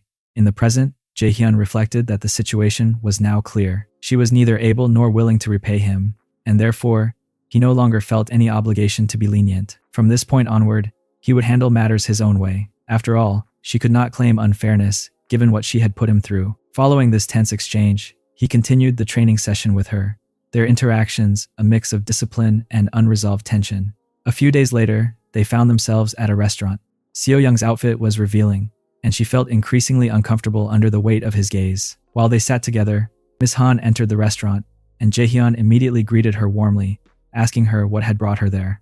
Seo-young noticed the subtle change in her expression, betraying her discomfort. Jae-hyun offered Miss Han a seat, and as she settled in, he discreetly pressed a button on a device, causing Seo-young to flinch, leaving her unsure of what to do next. Miss Han had been observing Seo-young quietly when Jae-hyun mentioned, almost casually, that he had heard she reported every move of Chan-sub to Yoo Seo-young every week. Han's brow furrowed slightly. She hadn't expected a secretary to show such unwavering loyalty to her boss, and the thought made her flinch involuntarily. Jae-hyun's tone, calm yet probing, asked if Chan-sub was aware of her actions. Han hesitated, caught off guard, then inquired about his intentions. Jae-hyun's expression softened slightly, and he praised her for understanding quickly. She pressed further, wondering if he would relay this information to her boss. Jae-hyun reassured her that he would not have come this far, only to betray her trust. His curiosity, he explained, was of a different kind. He wanted to know whether Chan-sub would react violently over it, as he had in the past. He pondered whether Chan-sub had truly changed over time. Han, sensing he was skirting the point, prompted him to speak plainly. Jae-hyun finally delivered his proposition. She was to report directly to him instead of Seo-young, and in return, he would provide her with J investment. Seo-young, who happened to overhear, was stunned, questioning in her mind if Jae-hyun had lost his senses. Han, however, countered, insisting it was impossible to consider trusting him blindly, to which Jae-hyun calmly responded that she need not worry about trust at all. He could easily tell Chan-sub exactly what she had been doing, but she should forget about trust and simply hope that what he was offering was genuine. Jae-hyun's words hinted at something deeper, a situation she could hardly have imagined. Seeing Seo-young in this vulnerable position beside him, despite the tension, he made it clear he had no intention of blackmailing Han. Afterward, he initiated a regimen of cardio training with her, their interactions laced with an odd combination of discipline and subtle tension. That night, Jae-hyun sat alone in his home, staring at his board filled with various notes and images. He methodically crossed out Han's picture, reflecting that nothing had been resolved yet. This, he knew, was only the beginning. At that moment, Hyeri entered his room and called out to him. He granted her permission to enter, and she curiously asked what he had been doing. Her attention was soon drawn to a photograph of a woman, and she remarked on her beauty, elegance, and affluent appearance. Jae-hyun's gaze hardened slightly as he responded, revealing that the woman in the picture was Chan-sub's sister, the very person he needed to eliminate most painfully, next only to Chan-sub himself. His mind drifted back to their school days, to the gossip circulating that Jae-hyun had been beaten again, and the quiet shock at his apparent inaction. That was when he first met her. Amidst a crowd that had ignored him, she had approached, showing genuine concern for his well-being. While no one else had tried to reach out, she had carefully applied a bandage to his wound, and he had felt a surge of gratitude he hadn't expected. The girl had introduced herself simply as Kim Si-hyung. That brief encounter, small yet significant, had left a lasting impression on him, a moment of kindness in an otherwise indifferent world. After a brief silence, she inquired about his name. Jae-hyun introduced himself politely, and she responded with a warm smile, complimenting the sound of his name. She then mentioned that she had to leave, but hinted that he could stay for a little while longer. Jae-hyun agreed without hesitation. Before leaving, she offered him a piece of advice that seemed simple but carried weight. He should not let himself be beaten, and, if necessary, strike back. He could not allow anyone to underestimate him. Hearing her words, Jae-hyun felt a wave of confusion. Over the following days, he noticed that Si-hyung began spending more time with him. Somehow, her presence seemed to shield him from the relentless bullying he had endured. These moments with her became the brightest and happiest during his high school years, days filled with laughter and a rare sense of belonging. But happiness, as it often does, was fleeting. One day, Jae-hyun was forced to confront a truth he had never wished to discover. Inside the boys' restroom, he found himself being beaten again. Chan-sub, standing nearby, took a casual puff of his cigarette, and commented on Jaehyun's recent cheerful demeanor. He asked how Jaehyun had grown so close to her sister. The question struck Jaehyun like a cold gust of wind. He denied any inappropriate connection, insisting he had done nothing of the sort. Chansub smirked, revealing a truth Jaehyun was not prepared for. Sihyung was his sister. He explained that she had encouraged Jaehyun to befriend him, to spend time together under false pretenses. The revelation hit Jaehyun like a punch to the chest. He screamed and cried, calling it a lie, unable to process the betrayal. Slowly, the pieces fell into place, and he realized that every kind word, every gesture of closeness he had cherished had been an act. Chansub smiled at Jaehyun's tears, relishing the torment he had caused. He asked, almost mockingly, whether Jaehyun had truly believed Sihyung was interested in him. The cruel truth settled. His little sister did not even know where he lived. Jaehyun's mind spun with disbelief. All of it had been an act, a carefully constructed illusion. He could not accept it without seeing for himself. Determined, he entered Sihyung's classroom the next day, posing as a first-year student. When they confirmed it, he felt a bitter mix of anger and relief. He now knew Chansub had lied, but Sihyung herself remained completely unaware of the deception. With tears streaming down his face, Jaehyun approached her, his voice trembling. He asked if it was true if Chansub had indeed lied. Sihyung sighed softly, her expression gentle, yet filled with sorrow. She admitted that it seemed Chansub had told Jaehyun everything, leaving him to grapple with the painful truth of betrayal, confusion, and heartbreak. Jaehyun was caught completely off guard. She had looked at him with such intensity that he felt a chill run down his spine. She told him, in no uncertain terms, that he disgusted her and that he should never come near her again. The words reverberated in his mind long after she had walked away. As he stood there, processing the encounter, Jaehyun reflected on the memory. Now that he thought about it calmly, he realized that perhaps he had only imagined her sadness, reading too much into a fleeting expression. It had to be nothing more than his own mind playing tricks on him. His reverie was abruptly broken when Hyeri called his name, snapping him out of his thoughts. She observed that he seemed lost in his memories and gently advised him to stop dwelling on the painful moments of his past. Hyeri reminded him, with a hint of pride, that she had completed everything he had asked of her. She believed that this was the moment she would be rewarded for her diligent efforts, a recognition of all the hard work she had put in. After that, both of them engaged in an intense cardio training session. Once they finished, Hyeri reminded Jaehyun that Uncle Byung-gu's sentence was almost complete. Jaehyun was surprised at how quickly time had passed and felt a wave of gratitude toward her. He patted her head affectionately, showing his appreciation for her timely reminder, knowing that without it, he might have ended up scolding her. He quickly changed into his shirt and instructed Hyeri to organize all the emails from Ha-Yura on the cloud and send him a copy. Hyeri agreed obediently, but also inquired about his unusual decision to go out so late. Jaehyun responded matter-of-factly that he had a task, someone he referred to dismissively as a bitch needed constant training. Hyeri, intrigued and amused, felt a spark of happiness at this, and eagerly asked if she could see the puppy he had. Later that night, at a modest motel rather than a hotel, Seo Young's irritation was evident.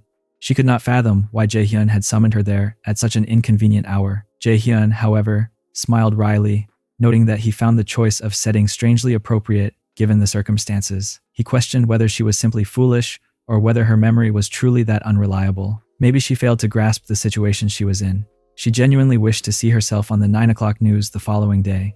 Seo Young was taken aback by his sharp words and demanded clarification about his intentions. Jaehyun did not hesitate. He told her to remove her clothes. Without protest, they then proceeded to engage in a rigorous cardio training session together, the intensity of the workout mirrored by the tension in the air between them. The next morning, at the Chansub office, Chansub was seething with anger when he noticed the photograph of Seo Young. His frustration boiled over, and he immediately summoned Jaehyun, unleashing a stream of insults upon him. The atmosphere in the office was tense when Ha arrived, casually leaning against the doorway with a cigarette in hand, commenting that Chansub looked terrible. Jaehyun, concerned by the palpable tension, cautiously asked if something had happened. Chansub, still fuming, gestured for him to sit down, warning that the story was a long one. At that moment, he instructed Secretary Ha to hand over something. He complied silently, placing a neatly sealed envelope in front of Jaehyun. As Jaehyun carefully opened it, he saw the photograph of Seo Young. The sight immediately conveyed the gravity of the situation. Chansub leaned back, his voice tinged with both frustration and desperation, and asked Jaehyun for a favor, one that had weighed heavily on him. He explained that despite trying countless approaches, he had yet to make any progress. He needed Jaehyun to understand that he was actively searching for the individual responsible, someone who had once received his messages with ease, but had now begun sending photographs instead. The person clearly believed they could elude Chansub's reach with impunity. Chansub's fury made it clear that he was determined to prove otherwise. Jaehyun remained silent for a moment, processing the intensity of Chansub's emotions, and then cautiously asked what exactly Chansub wanted him to do. Chansub admitted that he regretted having to place such a burden on Jaehyun, but he felt that conventional methods would not suffice. He needed someone with connections in unconventional circles, someone who could locate people using means that were off the record. Jaehyun paused to think, the pieces falling into place. He considered the possibility that Chansub was essentially looking for a broker, a figure with access to networks that ordinary methods could not reach. He also noticed that the face of the man in all the photographs had been deliberately obscured, perhaps indicating someone close to Chansub. Chansub's confusion was evident as he heard Jaehyun's speculation, interpreting it as a suggestion that Jaehyun might know this mysterious person. Jaehyun quickly clarified that he was not claiming to know the individual personally, but rather, he might be missing a subtle clue, something that had been overlooked. The tension in the room lingered, the conversation heavy with unspoken implications, as both men contemplated the dangerous path ahead. Chansub was sitting quietly when Jaehyun brought up a name, wondering aloud if it might be Shin Hyunjin. At the mention of the name, Chansub couldn't help but laugh, commenting that this person lacked any real guts. Jaehyun nodded in agreement, though Chansub added that it wouldn't hurt to double-check, acknowledging that there might be some merit in caution. Taking Chansub's advice seriously, Jaehyun pulled out his phone and showed him a video. In it, Hyunjin was exiting the hospital, making a disturbing remark, wishing that Chansub would die. Chansub's expression shifted to one of confusion as he watched the footage, unable to fully process what he was seeing. Jaehyun explained how he had come across it by chance. On the day of Hyunjin's release, he had overheard the conversation and instinctively recorded it. In the video, Hyunjin could be seen speaking ill of Chansub to others, even going so far as to announce a wrestling match against Seoyoung, deliberately in front of Chansub. Jaehyun assured him not to overthink the situation, noting that everything had simply aligned by coincidence. He believed it was important for Chansub to be aware of Hyunjin's intentions, even if Hyunjin himself lacked the courage to act on them. Chansub allowed a small smile to creep across his face. He agreed with Jaehyun, but admitted that confronting the situation might also be a way to blow off some steam. Jaehyun replied cautiously, suggesting that if Chansub truly insisted, there was always the chance that Hyunjin might actually go through with something. The scene was silent, except for the quiet presence of Secretary Ha, who observed everything without interrupting. Meanwhile, Hyunjin had returned to the hospital when his phone rang. The caller was Jaehyun, who explained a plan that immediately drew Hyunjin's skepticism. He scoffed at the idea, accusing Jaehyun of losing his mind. Jaehyun calmly reminded him that Chansub was his friend and was actively searching for him, hinting that something significant might be about to happen. Hyunjin could not understand the reasoning behind it, yet Jaehyun's warning was unmistakable. He should avoid crossing paths with Chansub at all costs. The words left Hyunjin visibly shaken, a wave of fear washing over him. Jaehyun continued, admitting that he wasn't sure anyone could hide from Chansub if it came to that, and suggested Hyunjin prepare himself just in case. After delivering the warning, Jaehyun ended the call, reflecting silently on the depth of his friendship with Chansub. He wondered if their bond was strong enough to risk life and safety for each other, much like he and Minsu had done in the past. At the same time, on the university campus, Minju spotted Minyoung and called out to her.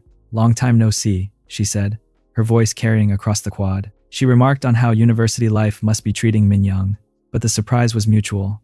Minyoung hardly recognized her old friend at first. Flustered, she quickly told her companion that she needed to meet Minju, and her friend nodded in understanding before they parted ways. Minju stepped closer to Minyoung, her expression a mix of curiosity and subtle accusation. She asked why Minyoung had sent her friend away, hinting that perhaps she felt embarrassed to be seen with her. Minyoung, however, shook her head and smiled warmly, assuring Minju that nothing of the sort had happened and that she was genuinely happy to see her. Encouraging her to follow, Minju led the way, and Minyoung, slightly puzzled, inquired about their destination. Minju's eyes glimmered as she asked if Minyoung remembered Jaehyun. He had been released from prison recently, and Minju wanted to personally deliver something to him as a gift, a gesture she had been contemplating. Meanwhile, Jaehyun was walking through the quiet streets when his phone rang. It was Minju calling. He answered casually, asking if she was busy. He suggested that they could talk later unless the matter was urgent. But Minju's voice was insistent, laced with urgency, as she reminded him that he remembered Minyoung. Jaehyun acknowledged this, calmly adding that she didn't expect an apology from Minyoung either. Minju hesitated for a moment before admitting that she had looked for Minyoung, wondering if she even wanted to see her. Jae-yoon asked if Minju had found Minyoung on her own. She clarified that it wasn't an intentional effort for anyone's sake. She had simply run into Minyoung by chance. Jae-yoon, slightly surprised, thanked her for her effort, which caught Minju off guard. She quickly insisted that her actions were not done for him. He mentioned that he would come over around 7 o'clock and ended the call abruptly. Minju's frustration surged as she realized he had hung up without further explanation, leaving her even more unsettled because she hadn't even had time to clean her place. As Jae-hyun neared his residence, he suddenly spotted So-young standing nearby. Anger flared within him, and without hesitation, he shoved her to the ground. His voice was sharp and filled with accusation as he demanded why she had come. So-young tried to maintain composure, explaining that she had only come to greet him politely, but Jae-yoon's temper boiled over. He grabbed her by the throat, his voice raw with fury, questioning why she would come without checking first if he was home or even alive. So-young denied any ill intent, her hands raised in defense. Jae-hyun's eyes burned with frustration as he shouted that, regardless of her reasons, she should never have come uninvited. He told her firmly that she should have waited for him to come to her, rather than intruding into his space and disrupting his day. Thoreth loosened his grip on her for a brief moment, his eyes cold and unyielding. He told her to remain silent and wait for him, emphasizing in a chilling tone that if she wished to survive, she would have to endure living every day in terror, never knowing when her end might come. With that, he turned and left, leaving behind an oppressive silence that pressed down on her chest. Meanwhile, Minju sat in her room, her irritation growing by the minute. It was already past 7, and Jae-hyun had yet to arrive. Her mind raced with worry, imagining that something might have happened to him. Turning to Minyoung, she tried to distract herself, commenting that the room smelled strange. Minyoung frowned slightly, insisting that she did not notice anything unusual. Minju, her patience thinning, demanded a clear answer, yes or no. Minyoung finally responded that she did not smell anything. Just then, Jae-hyun arrived, his presence filling the doorway. Minju immediately voiced her frustration, asking what had kept him so long. Jae-hyun explained tersely that he had been occupied with something important. Minju, sensing unease in his expression, pressed further, questioning if something had gone wrong, as he looked unusually tense. Jae-hyun's gaze then shifted to Minyoung. "Long time no see," he said, his voice calm but edged with a strange intensity. Minyoung returned the greeting cautiously, sensing the undercurrent of tension. Before Minju could speak again, Jae-hyun moved suddenly, grabbing Minyoung and demonstrating his strength in an almost absurd display of cardio exercises right before her eyes. The act, bizarre and unsettling, seemed intended to intimidate more than impress. After he finished, Jae-hyun asked Minyoung if she had enjoyed the show. His words carried an undertone of threat, reminding her of the bullying she had endured. She nodded reluctantly, recalling the painful memories of being tormented by Chansub and the others. Jae-hyun's sharp eyes reflected his memory of her suffering, a grim acknowledgement of the past. Minju, unwilling to let the tension go unchallenged, accused Minyoung of deliberately avoiding them. Minyoung protested, insisting that it had all been a misunderstanding. Minju's voice rose, sharp and cutting. "Misunderstanding was nothing," she said, as if daring Minyoung to excuse inaction. She demanded that Minyoung speak up if she disliked their behavior, refusing to tolerate silence. The irritation in Minju's voice bordered on fury. Minyoung admitted, almost whispering, that after that fateful day she had been terrified. She had feared that someone might die, and that fear had haunted her since. Minju's response was immediate and unforgiving. She shouted at Minyoung to be quiet, dismissing the notion that anyone had actually been killed. Her words were biting, questioning whether Minyoung fancied herself some innocent princess. Seo-young, watching from the side, laughed softly, commenting that it was understandable to be scared, and that fear did not make her foolish. Suddenly, Chansub stepped closer to Minyoung, his smile cruel and menacing. His voice was low and mocking as he suggested that if she truly felt fear and guilt, perhaps an apology was in order. The next moment, without warning, he struck her hard in the gut, forcing her to the floor. His words came swiftly, demanding that she rise and apologize in person, threatening her life as if it were a mere bargaining chip. Minyoung, trembling and overwhelmed, apologized, acknowledging that she had not thought things through. Her voice shook as she begged for forgiveness, her words sincere but laden with fear. Chansub, seemingly amused by her submission, placed a hand lightly on her head and remarked that he had been bored lately. The casual cruelty in his tone underscored the terrifying power he wielded over her, leaving a lingering sense of dread in the room. From that moment on, Minyoung became Jaehyun's devoted servant. She had approached him, trembling with guilt and shame, unable to find the courage to speak at first. Every step toward him felt heavy with the weight of her past mistakes. She whispered apologies, her voice breaking as she admitted how sorry she was for everything she had done. She knew full well that her actions could not be forgiven so easily, yet she had tried, with all her heart, to make amends. Tears streamed down her face as she begged for forgiveness, aware that it was long overdue, yet hoping against hope that he might show her mercy. Life had become a torment for her ever since the incident. Each day had been an unbearable hell of regret and longing. Jaehyun crouched down to meet her eyes and, in a voice calm yet firm, told her that he forgave her. The words struck Minyoung with disbelief and relief, washing over her like an unexpected balm for her wounded soul. Nearby, Minyu watched with irritation, unable to understand why Jaehyun appeared to be granting Minyoung such special treatment while he had so casually brushed aside Minju's own sincere apologies as if they were inconsequential. Jaehyun gently wiped away Minyoung's tears, his touch tender, before leaning in to kiss her, a gesture that cemented the fragile reconciliation between them. Following this intimate moment, they engaged in a rigorous session of cardio training, pushing their limits together and strengthening their bond in ways beyond words. Meanwhile, outside the prison, Min-soo had been released. He observed the streets with cautious eyes, noting the emptiness and the absence of familiar faces. He had not expected anyone to be waiting for him. Yet just as he was lost in his thoughts, Jaehyun appeared, greeting him with a casual, "Long time no see." Min-soo's mind raced with questions, and he immediately asked if Jaehyun had killed Chansub. Jaehyun only shook his head and replied that it was a long story, promising to discuss it later, as he had already prepared something for Min-soo. As Jaehyun opened the car door, Min-soo was taken aback by the sight of Minyoung, her face radiant with a warm, happy greeting. A smile broke across Min-soo's face, a mixture of relief and surprise at discovering that an angel had been waiting for him all along. Inside the car, the mood lightened as they playfully wrestled, their friendly competition bringing laughter and a sense of camaraderie that had been absent for far too long. Later, Jaehyun found himself standing outside the prison, memories of the past flooding back. He recalled the days when he had been trapped inside those cold walls, beaten and mocked by fellow inmates who could not fathom that he was a killer. To them, he had seemed nothing more than a fool, a weak and powerless man.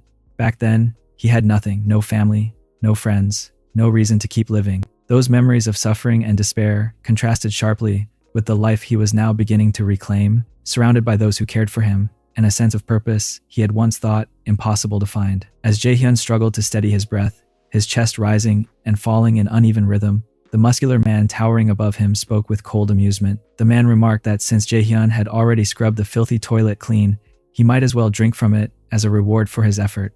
Without waiting for a response, he seized Jaehyun by the hair and forced his face down into the murky water. The porcelain bowl, which Jaehyun had just finished cleaning, now became an instrument of humiliation as the man pressed him further, determined to degrade him completely. Submerged in the suffocating stench, Jaehyun's thoughts spiraled inward. He wondered why such cruelty seemed to follow him wherever he went. He reflected on the past, questioning whether everything had begun at some distant turning point, some single step that had altered the course of his life. Perhaps if he had never walked down that path, his present would not be so unbearable. A dark and dangerous thought crept into his mind, suggesting that it might have been easier if his life had ended long ago rather than continuing in such misery. Behind him, the man laughed and drew the attention of his companions. He mockingly pointed out that Jaehyun was still holding on, still clinging stubbornly to life. With cruel sarcasm, he suggested that someone like Jaehyun must have caused endless trouble for his parents. Then, with deliberate malice, he added that there were even suspicions that Jaehyun had killed them himself. Those words ignited something fierce within Jaehyun. The humiliation he had endured moments earlier was nothing compared to the insult directed at his parents.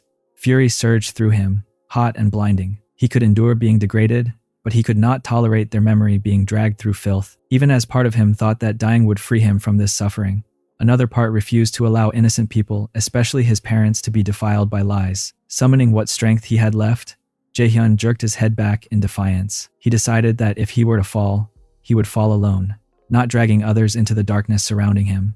His fist tightened, and he lunged forward, intending to strike the man who had tormented him. Yet before he could land a blow, the muscular man struck first. The punch connected with brutal force, sending Jaehyun staggering backward. The man hurled him aside as though he weighed nothing. Sneering, the attacker demanded to know whether Jaehyun had lost his mind. He taunted him, asking if he had finally become enraged because they had spoken ill of his parents. As if to emphasize his dominance, he kicked Jaehyun hard and mocked the very idea that he could possibly defeat someone stronger than himself. On the cold ground, pain radiating through his body, Jaehyun wondered what he had done to deserve such relentless cruelty. Desperation and fury fused together inside him. Gathering every ounce of strength left in him, he shouted that he had never killed his parents. In that explosive moment of defiance, he surged forward and managed to knock the man off balance. He grabbed him by the face, his voice shaking as he demanded to know why he had to suffer so unjustly. To him, it was unbearably unfair, and in his anguish, he believed that the man deserved to suffer as well. Consumed by rage, Jaehyun did something reckless and savage. He bit into the man's ear with a desperation that shocked everyone present. Blood and shouting erupted around them. The man's friends immediately intervened, dragging Jaehyun away and raining blows upon him. They beat him mercilessly until he could barely remain conscious. Amid the chaos and pain, Jaehyun felt the weight of his own weakness. He recognized how pathetic he must have appeared in their eyes. Yet beneath the humiliation, something had shifted. He resolved that he would no longer live as a victim. Every person who had turned his life into a living hell would one day answer for it. In the depths of his anger, he swore that they would suffer, and that he would be the one to make it happen. 1 year later, the consequences of that night had fully reshaped his existence. Inside the harsh confines of prison walls, Jaehyun was no longer the same broken figure. Hardened by violence and fueled by resentment, he fought relentlessly. He beat countless inmates who challenged him, carving out a reputation built on brutality and survival. The boy who had once been forced face first into a toilet had transformed into someone feared behind bars, his heart growing colder with each passing day. Minsu first noticed Jaehyun across the yard, seated alone beneath the pale wash of afternoon light. There was something distant about him, something sealed off from the world around him. The air between the inmates carried whispers, and Minsu, drawn by a quiet instinct, turned to his friend and asked about the solitary figure.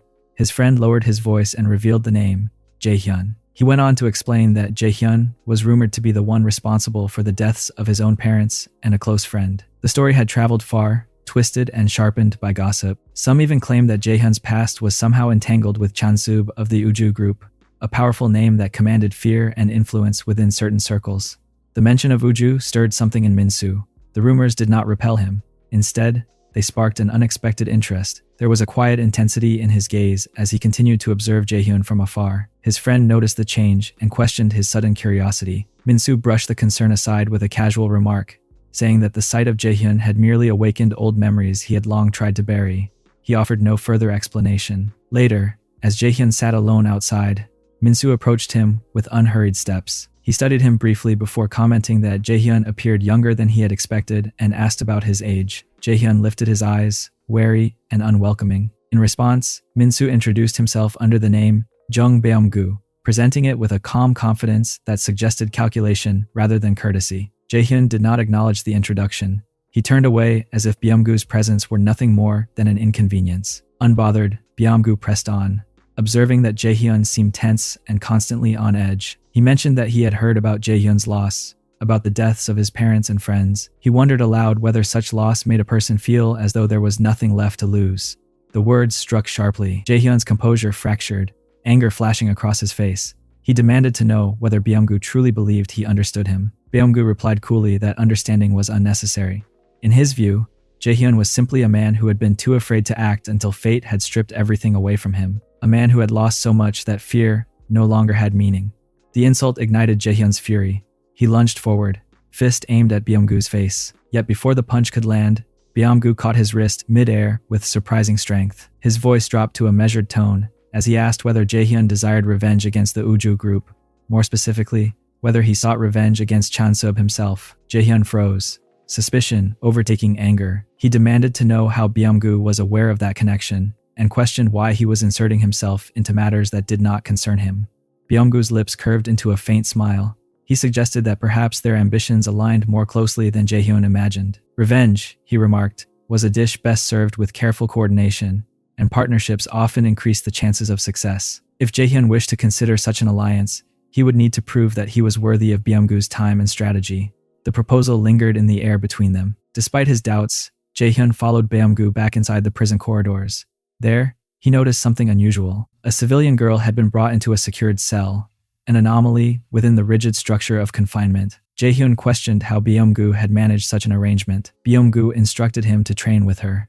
The command seemed absurd, and Jaehyun expressed confusion over how such an exercise could possibly relate to vengeance. Beomgu explained his reasoning with calculated patience. He had heard that gaining the favor of a girl was often the simplest and most common tactic people used to secure unexpected advantages. In his estimation, the girl might eventually serve as a valuable asset in Jaehyun's pursuit of revenge. Jaehyun made it clear that If he complied and succeeded, Beomgu would be expected to answer every lingering question about his motives and his knowledge of Uju and Chansub. Beomgu offered no resistance to that condition.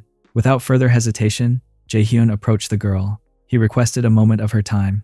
She responded coldly, stating that she was occupied and demanding to know what he wanted. Jaehyun remarked that they appeared to be around the same age and suggested that forming a friendship might not be such an unreasonable idea. Her reaction was immediate and fierce. She slapped him across the face, the sharp sound echoing against the walls.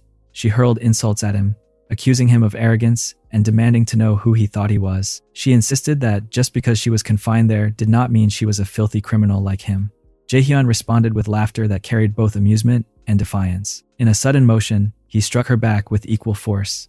The girl's eyes blazed with outrage as she warned that he would regret his actions. Jaehyun stated calmly that he had never intended to escalate matters, but since she had already descended to the lowest point, he saw no reason to restrain himself any longer. He then suggested that they move somewhere more private for a quieter discussion. The girl, maintaining her pride, agreed without visible hesitation. They relocated to the storage room, a dim and secluded space away from prying eyes. She seated herself confidently, crossing her arms as she demanded to know what Jaehyun truly wanted. She warned him that he had better make the encounter worth her time, or she would ensure that he paid dearly for daring to lay a hand on her. Jaehyun admitted, in a subdued and reflective tone, that he believed he had been overly cautious around her, almost to the point of appearing distant. His guarded behavior had not gone unnoticed. The girl, observing his hesitation and awkward pauses, remarked that if he had approached her so deliberately, then he must surely want something from her. Her voice carried a mixture of curiosity and mild amusement, as though she had already begun to suspect his intentions. Embarrassed yet determined, Jaehyun scratched the back of his head, struggling to maintain composure. After a brief silence, he confessed that he had wanted to ask her to join him for cardio training. The unexpected request caught her off guard. For a moment, she stared at him in confusion, clearly not anticipating such a straightforward proposal. Then, unable to hold back her reaction, she burst into loud laughter, teasingly calling him funny. Her laughter echoed between them, lightening the tension that had weighed on him. Jaehyun felt his cheeks grow warm with embarrassment, yet he stood his ground. Eventually, she relented and agreed to train with him. What began as an awkward exchange soon transformed into an intense wrestling session, with the two of them testing each other's strength and endurance in a spirited battle that left both breathless. Later, Jaehyun sought out Beomgu, who had been waiting with keen interest to hear the outcome. Beomgu immediately asked how everything had gone. When Jaehyun hesitated, instead of answering right away, Beomgu assumed the worst. He remarked that Jaehyun must have failed, especially since he had spoken with such confidence earlier. There was a trace of disappointment in Beomgu's voice, as though he had expected more decisive results. Frustration began to surface in Jaehyun's expression. He questioned why any of it was even necessary, insisting that his only real objective had been to eliminate Chansub. Beomgu responded calmly but firmly, saying that Jaehyun did not have to proceed if he truly did not want to. However, he added that he had no interest in someone who only talked without following through with action. His words carried a sharp edge, challenging Jaehyun's resolve. Jaehyun then revealed that the girl had agreed to train with him again. At this, Beomgu's demeanor shifted. He interpreted the news as a sign that Jaehyun had not failed after all. In fact, he suggested that she must have enjoyed their session. He went on to inquire how Jaehyun felt about meeting her again next time. The conversation gradually steered away from embarrassment and toward preparation. Beomgu asked how many real fights Jaehyun had experienced. Jaehyun admitted that his only fights had taken place in jail, circumstances that were raw and unrefined. Hearing this, Beomgu gave him a stern directive. He instructed Jaehyun to defeat those men decisively. He promised him 2 years to build his strength and skill. During that time, Beomgu claimed Jaehyun would become capable of overpowering them completely and, if necessary, even killing them. Jaehyun found himself unsettled by the gravity of Beomgu's words. Sensing his confusion, Beomgu clarified that the men they would be facing were gangsters. Therefore, he insisted that Jaehyun must learn to fight with lethal intent rather than hesitation. He also advised him not to treat him with sudden, stiff formality, but instead to remain authentic and true to himself. Jaehyun let out a long sigh, admitting that he felt irritated by the abrupt change in tone, especially when Beomgu acted kindly toward him without warning. Nevertheless, he understood that the time for reflection was over. With a hardened expression, Jaehyun moved toward the group of gangsters. They immediately demanded to know who he was and what business he had with them. Instead of answering, Jaehyun stepped forward and delivered a swift punch to one of the men, declaring that they should fight him. The sudden blow ignited fury among them. A large man, towering above the rest, glared at Jaehyun and angrily questioned who this arrogant newcomer was who dared to challenge them so boldly. He warned them to leave the others alone if they did not wish to die like dogs. His voice carried a raw edge of desperation, yet it did not waver. The threat only provoked laughter. Jaehyun, standing firm despite the fear pressing against his ribs, declared that they could not kill him. The defiance in his tone ignited their fury. One of the men screamed for Jaehyun to die, and in the next instant, fists and boots descended upon him without mercy. The world blurred into flashes of pain as he was beaten and thrown to the ground. When the violence finally subsided, Byung-gu stepped forward from the edge of the chaos. He looked down at Jaehyun's battered form with an unreadable expression. Calmly, he told him that he could not defeat them in such a reckless and unrefined manner. Jaehyun lay on the cold pavement, blood staining his lips, yet his eyes still burned with stubborn resolve. Struggling to lift himself, he told Byung-gu that he would give him 2 years. In those 2 years, Byung-gu would have to teach him how to fight, how to survive, how to become strong enough to stand against men like them. Byung-gu studied him for a long moment before nodding in agreement, silently accepting the challenge. 1 month later, Jaehyun entered a dimly lit room that carried the faint scent of dust and electronics. The sudden creak of the door made a girl inside scream in terror. She had mistaken him for her father and had panicked at the unexpected presence. Once she realized who stood before her, she demanded to know why he was there. Jaehyun scratched the back of his head awkwardly and admitted that he had come to ask if she would do cardio training with him. The request left her stunned. She confessed that she had not seen him for such a long time, that she had assumed he had given up on his reckless ambitions. He explained that he had matters to handle, issues that had required his full attention. The girl stepped closer and examined his serious expression with narrowed eyes. She wondered aloud whether he truly believed he could satisfy her expectations. Jaehyun hesitated, the weight of her gaze pressing heavily upon him, but he promised that he would do his best. She tilted her head and asked whether he wanted encouragement.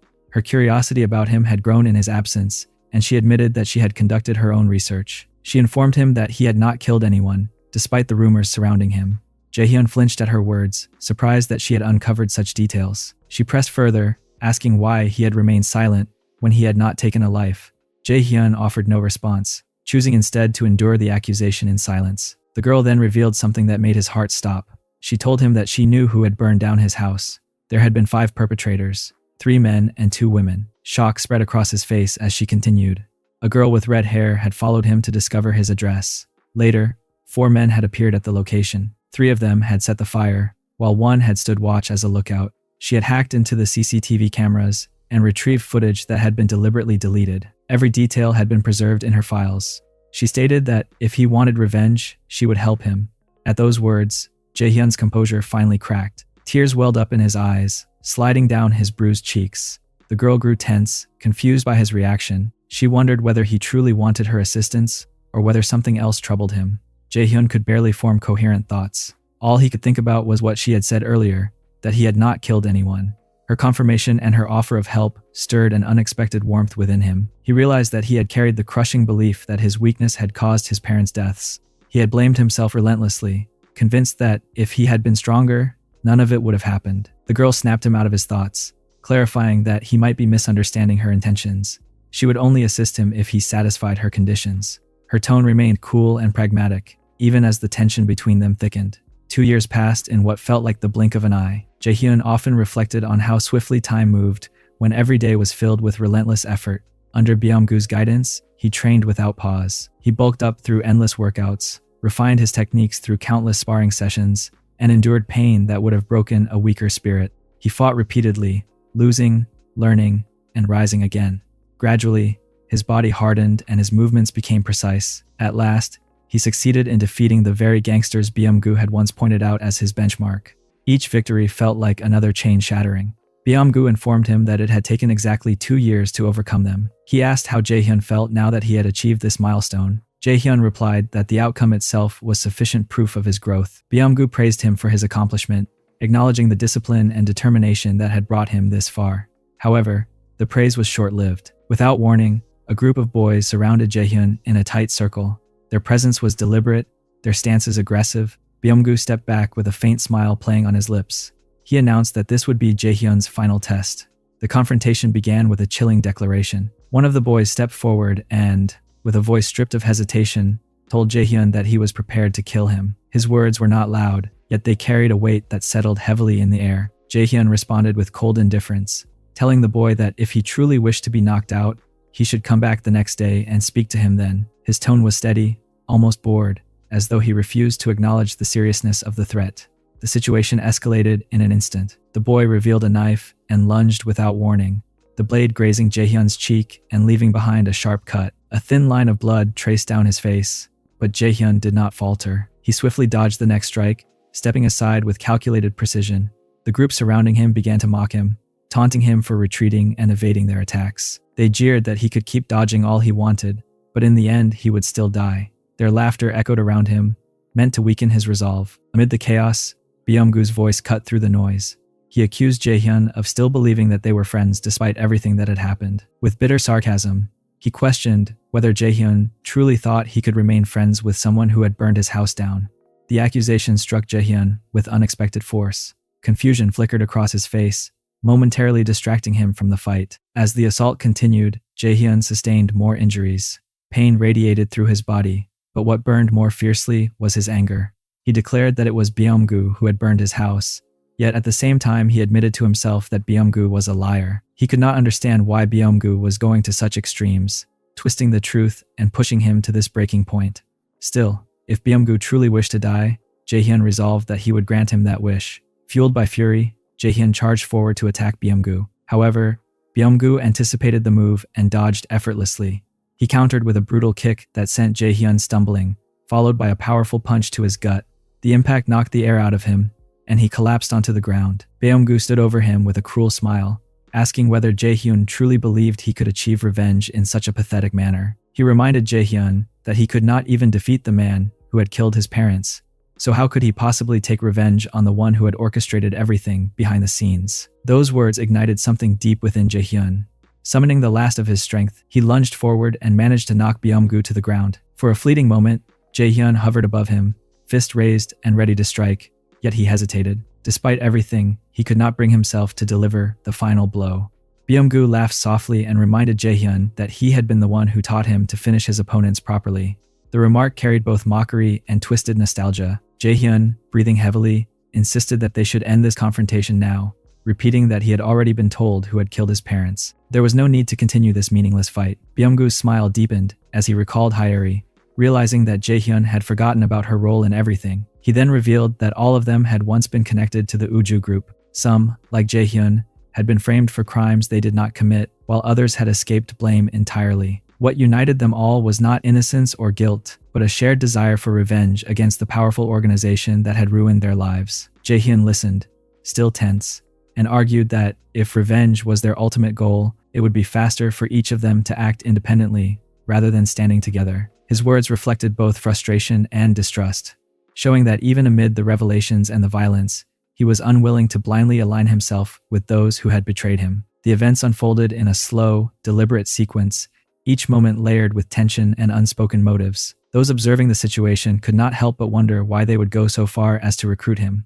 It seemed excessive, almost unnecessary. Yet Byung-gu had already offered his explanation. He admitted that they would have preferred to bring him in earlier and in a different way, but circumstances had changed. They already knew too much about him and about the others involved. Because of that, subtlety had become essential. Byung-gu believed that the man in question would never suspect betrayal from someone who had once been nothing more than his plaything, someone he had treated as insignificant. If anything, Byung-gu reasoned, the man would only feel even more pathetic if he were the one to end his former toy's life. That humiliation alone would cloud his judgment. Outside, the air carried a restless energy. Hyeri approached with brisk steps, her expression sharp as she called out to Byung-gu, accusing him of taking far too long and mockingly referring to him as an old man. Her tone carried irritation, but it was laced with familiarity. Byung-gu turned toward her and smiled, clearly amused. He remarked that Hyeri was there as well, as if pleasantly surprised by her appearance. She responded casually, noting that it had been a long time since they had last seen each other. Byung-gu went on to say that he had truly enjoyed himself, all thanks to Jaehyun. There was a playful undertone in his voice, as though he was savoring a private joke. Jaehyun responded calmly, saying that he was glad Byung-gu had fun. His reply was polite, yet there was something guarded behind his composure. Before the conversation could stretch any further, Hyeri stepped between them and grabbed both men by their arms. She insisted that they move somewhere else before Jaehyun's father happened to see them. Her urgency suggested that being discovered would complicate matters more than any of them cared to admit. As night settled in, the atmosphere shifted. Chansub stood beneath the dim glow of a streetlight, a cigarette burning slowly between his fingers. Smoke curled into the darkness as he asked whether they finally felt like talking. The boys standing before him exchanged uneasy glances. They demanded to know why he had been acting the way he had toward them. Chansub answered with cold detachment, saying that he wondered whether they would continue speaking so confidently after seeing what he was about to show them. From his pocket, he produced several photographs and held them out. The images were of Seo Young.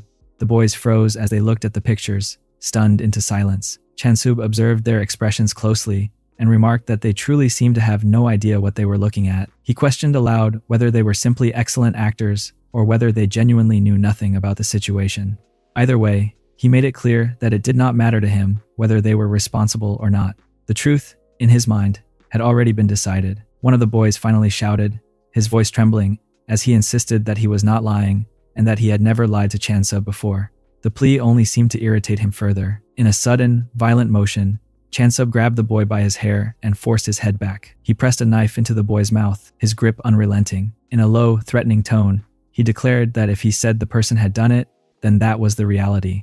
His word alone was enough to determine guilt. Later that same night, in a stark contrast to the earlier confrontation, Byung-gu lay asleep on the floor, his breathing steady and undisturbed. Nearby, Jaehyun and Hyeri trained together, moving through their cardio exercises with focused determination. Their synchronized movements reflected discipline and control, as though they were channeling the chaos of the day into physical endurance. The room was quiet, except for the rhythmic sound of their breathing and the faint echo of footsteps against the floor, marking the uneasy calm that settled over them before whatever would come next. In the early hours of the morning, when the city was still wrapped in pale light and quiet tension, Jaehyun was already locked in a fierce wrestling match with Seo Young. The clash between them was not playful, but charged with unspoken resentment. Their movements were sharp and deliberate, each attempting to overpower the other, as though the struggle on the mat reflected something far deeper, simmering beneath the surface. Amid the intensity, Miss Ha stepped forward with urgent news.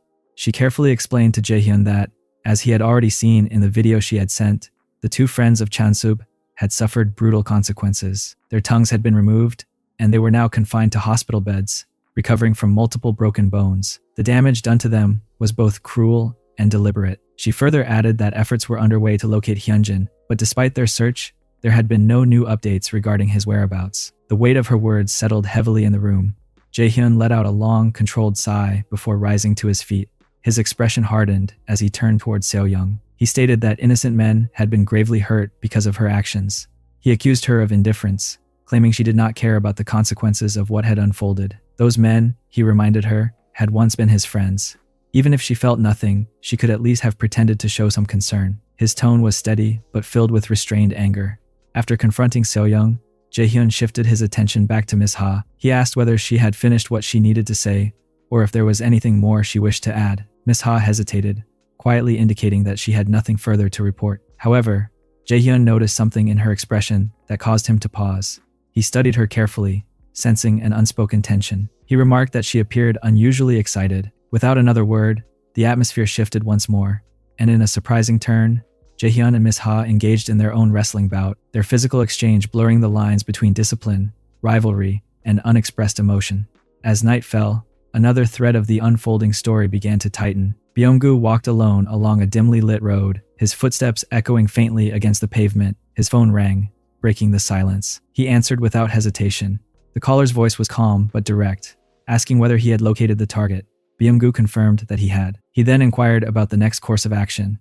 The caller instructed him simply to slip the address to the intended recipient, an address that had already been provided. Byung-gu agreed without protest, his loyalty evident in the brevity of his response. The following morning, tension continued to build at Chansub's office. Chansub demanded an update regarding Hyunjin's location. Miss Ha informed him that Hyunjin had suspended his mobile phone account and had deliberately gone into hiding. Nevertheless, her team was actively reviewing surveillance footage from the surrounding area. With enough time and precision, she assured him, they would likely uncover his trail. Chansub leaned back, contemplating the implications of Hyunjin's disappearance. As he considered the possibilities, his phone rang. It was Jaehyun. Upon answering, Chansub listened intently as Jaehyun stated that he believed he might have found Seo Young's location. He had already sent the address via text and advised Chansub to check it personally. Jaehyun added that he had another matter to handle first, but once that was resolved, he would make his way there.